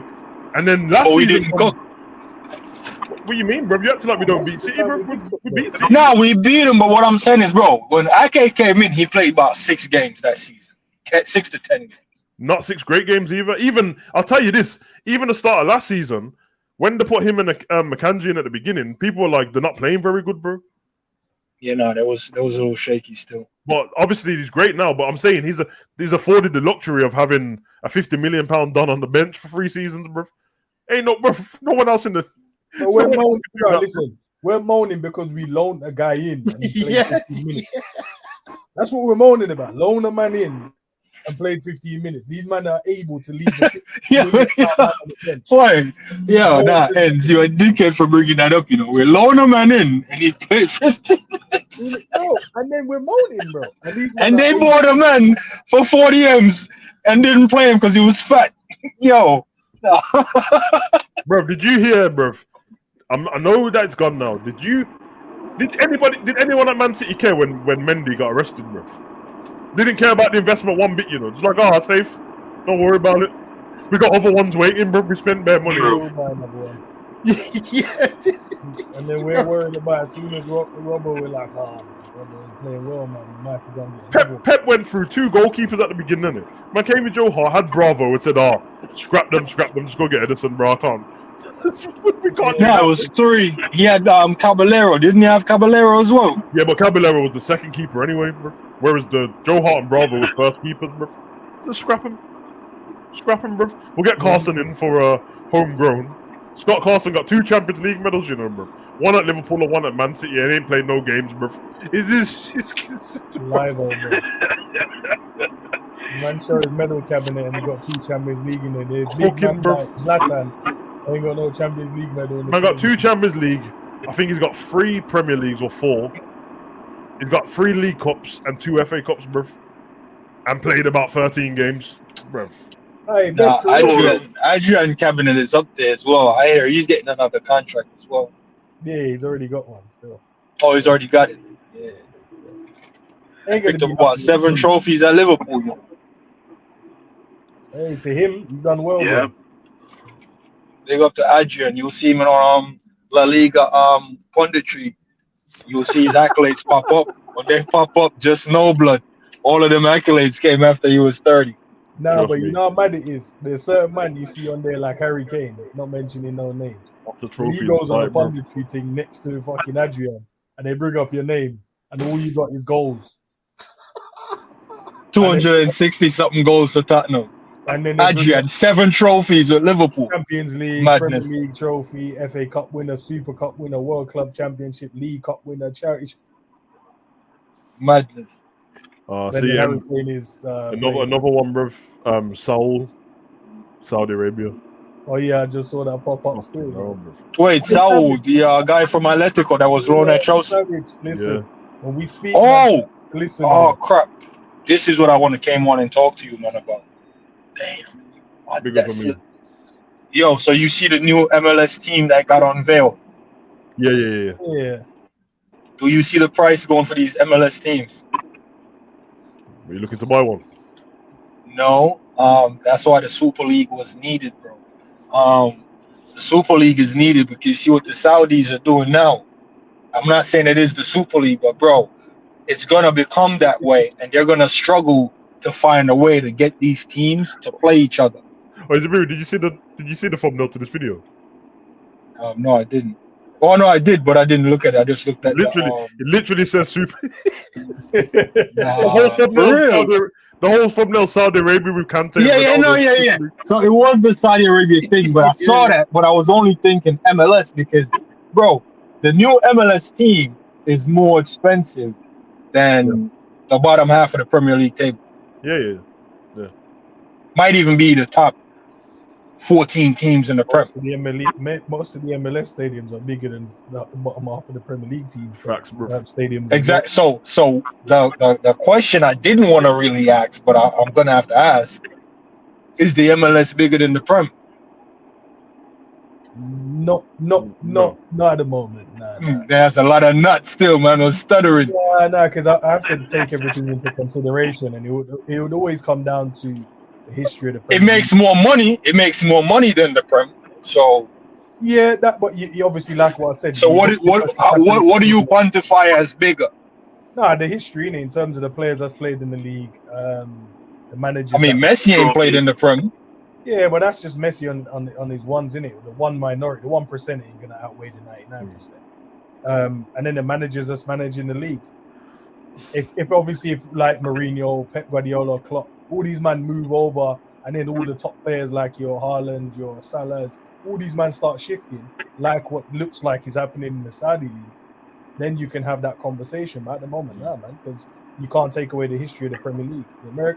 Obviously, the MLS is only a new shape format at the moment, so yeah, we'll see what happens with it over the long term. Hard one, really.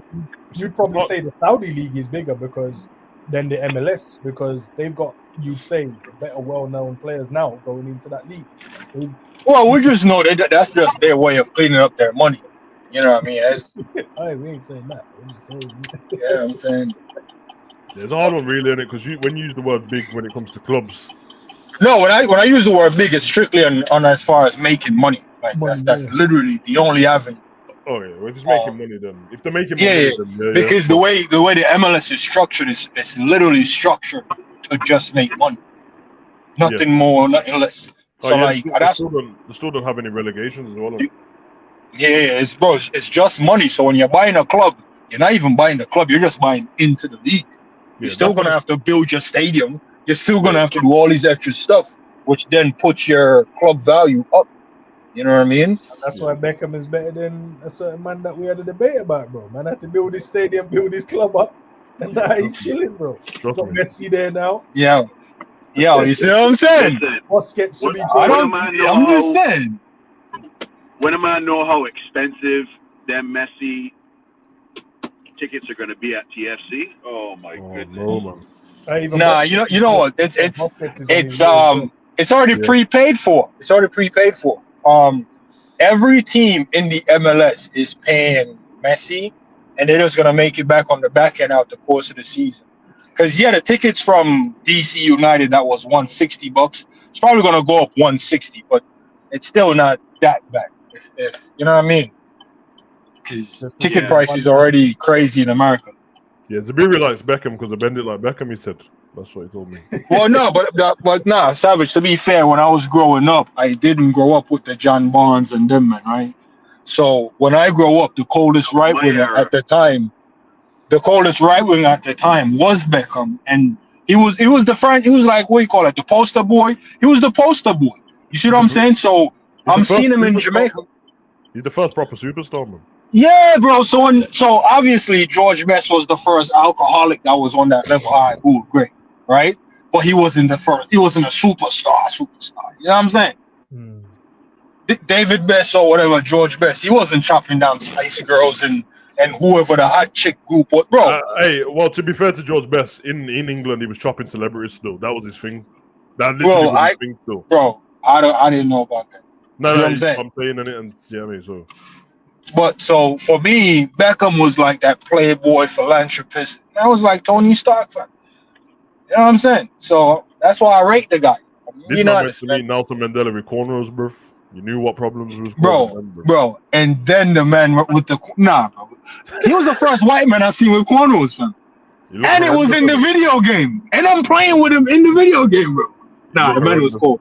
Yeah, man. Beckham was superstar still. Might be black still. We'll have to look into that. Down the line somewhere. Yeah, somewhere, bro. He's actually an underrated footballer still, Beckham. Bro, it's because of the antics, bro. The extra stuff, bro. White boy pull up in cornrows. Bro, do you know how gangster you have to be to pull up in cornrows, bro? Nah, Fergie. That's why Fergie wanted him out, innit, man? Bigger than the club and that, man. Get out of here. Yeah, bro. Yeah, bro. You know what I'm saying? He's showing man he was now, innit? Yeah. Now, bro. Yes. Bro, you know what's mad? Imagine if he owned Man United. Bro, sometimes that's why you can't block your blessings. You see what I'm saying? You can't block your blessings, fam. Down the line, I'm telling you, if his club is valued at a certain amount, and you know what I mean, he can slide in on a United deal. This guy will be in there still. Bro, if that guy owned United would be a problem. That's all I'm gonna say. Yeah, you take it seriously, buddy. But yeah, man. Do it, bro. Anyway, what time are we on now? I needed 3 hours, man. They got a long ass stream still. I apologize, man, for coming in with you. I'm glad, man, because now I've got all the transfer stuff out my system. I don't have to talk about it for another 7 days, bro. I hate the transfer window. It sucks, bro. It sucks, is it because you never leave it winning? You're always leaving it wanting more. No, I feel like that's how Liverpool do business, you know. I'm the complete opposite, bro. Like, only because of how bad I know our midfield is at the moment, why I want more players. Otherwise, I wouldn't give a shit, bro. I just want preseason to start and watch football. That's all I care about, bro. I just want to watch the football. Because it means I can't really go and watch other content and stuff now, because all everyone keeps talking about is just fake fucking rumors all the time, bro. And clickbait this and clickbait that. Just allow me with it, man. I don't need 5 people to tell me that we looked at Barella. Okay, you looked at him, bro, like the rest of the world. Fucking hell, bro. He's not some undercover footballer, bro. Everyone can see him, bro. I don't need everyone telling me that, bro. No one ever tells me about some mysterious reserve player for Boca Juniors who's 14, bro. And if you get him, man, always telling me about the most bait players, bro. Just give me Amrabat, bro, and lock the window in it. That's what I need, bro. That's what it is, man. But big up to everyone inside, bro. Everyone to come along. Big up to Bejan and Zabiri. Yeah, man. Flipping. It's one of those, man. Another one of these flipping. Oh no. How long to the next game, man? 19th of July, a long time. Fucking hell, bro.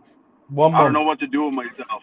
No football. I don't know what to do with myself. Bro, I'm dying out here, bro. If you get me, football's done. Yeah, me too. Roman Reigns just got kicked in his face, no bloodline and that, bro. Listen, man is out here ruining all of my fun, you know, bro. That was classic, bro. That was so good. Yeah, man. Just ruining my thing, bro. I can't have anything good in life, innit? Not Liverpool, not wrestling, nothing, bro. Everything's just got to be ruined, bro.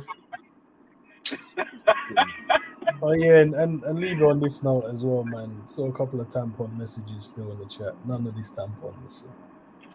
Oh, a couple tampons.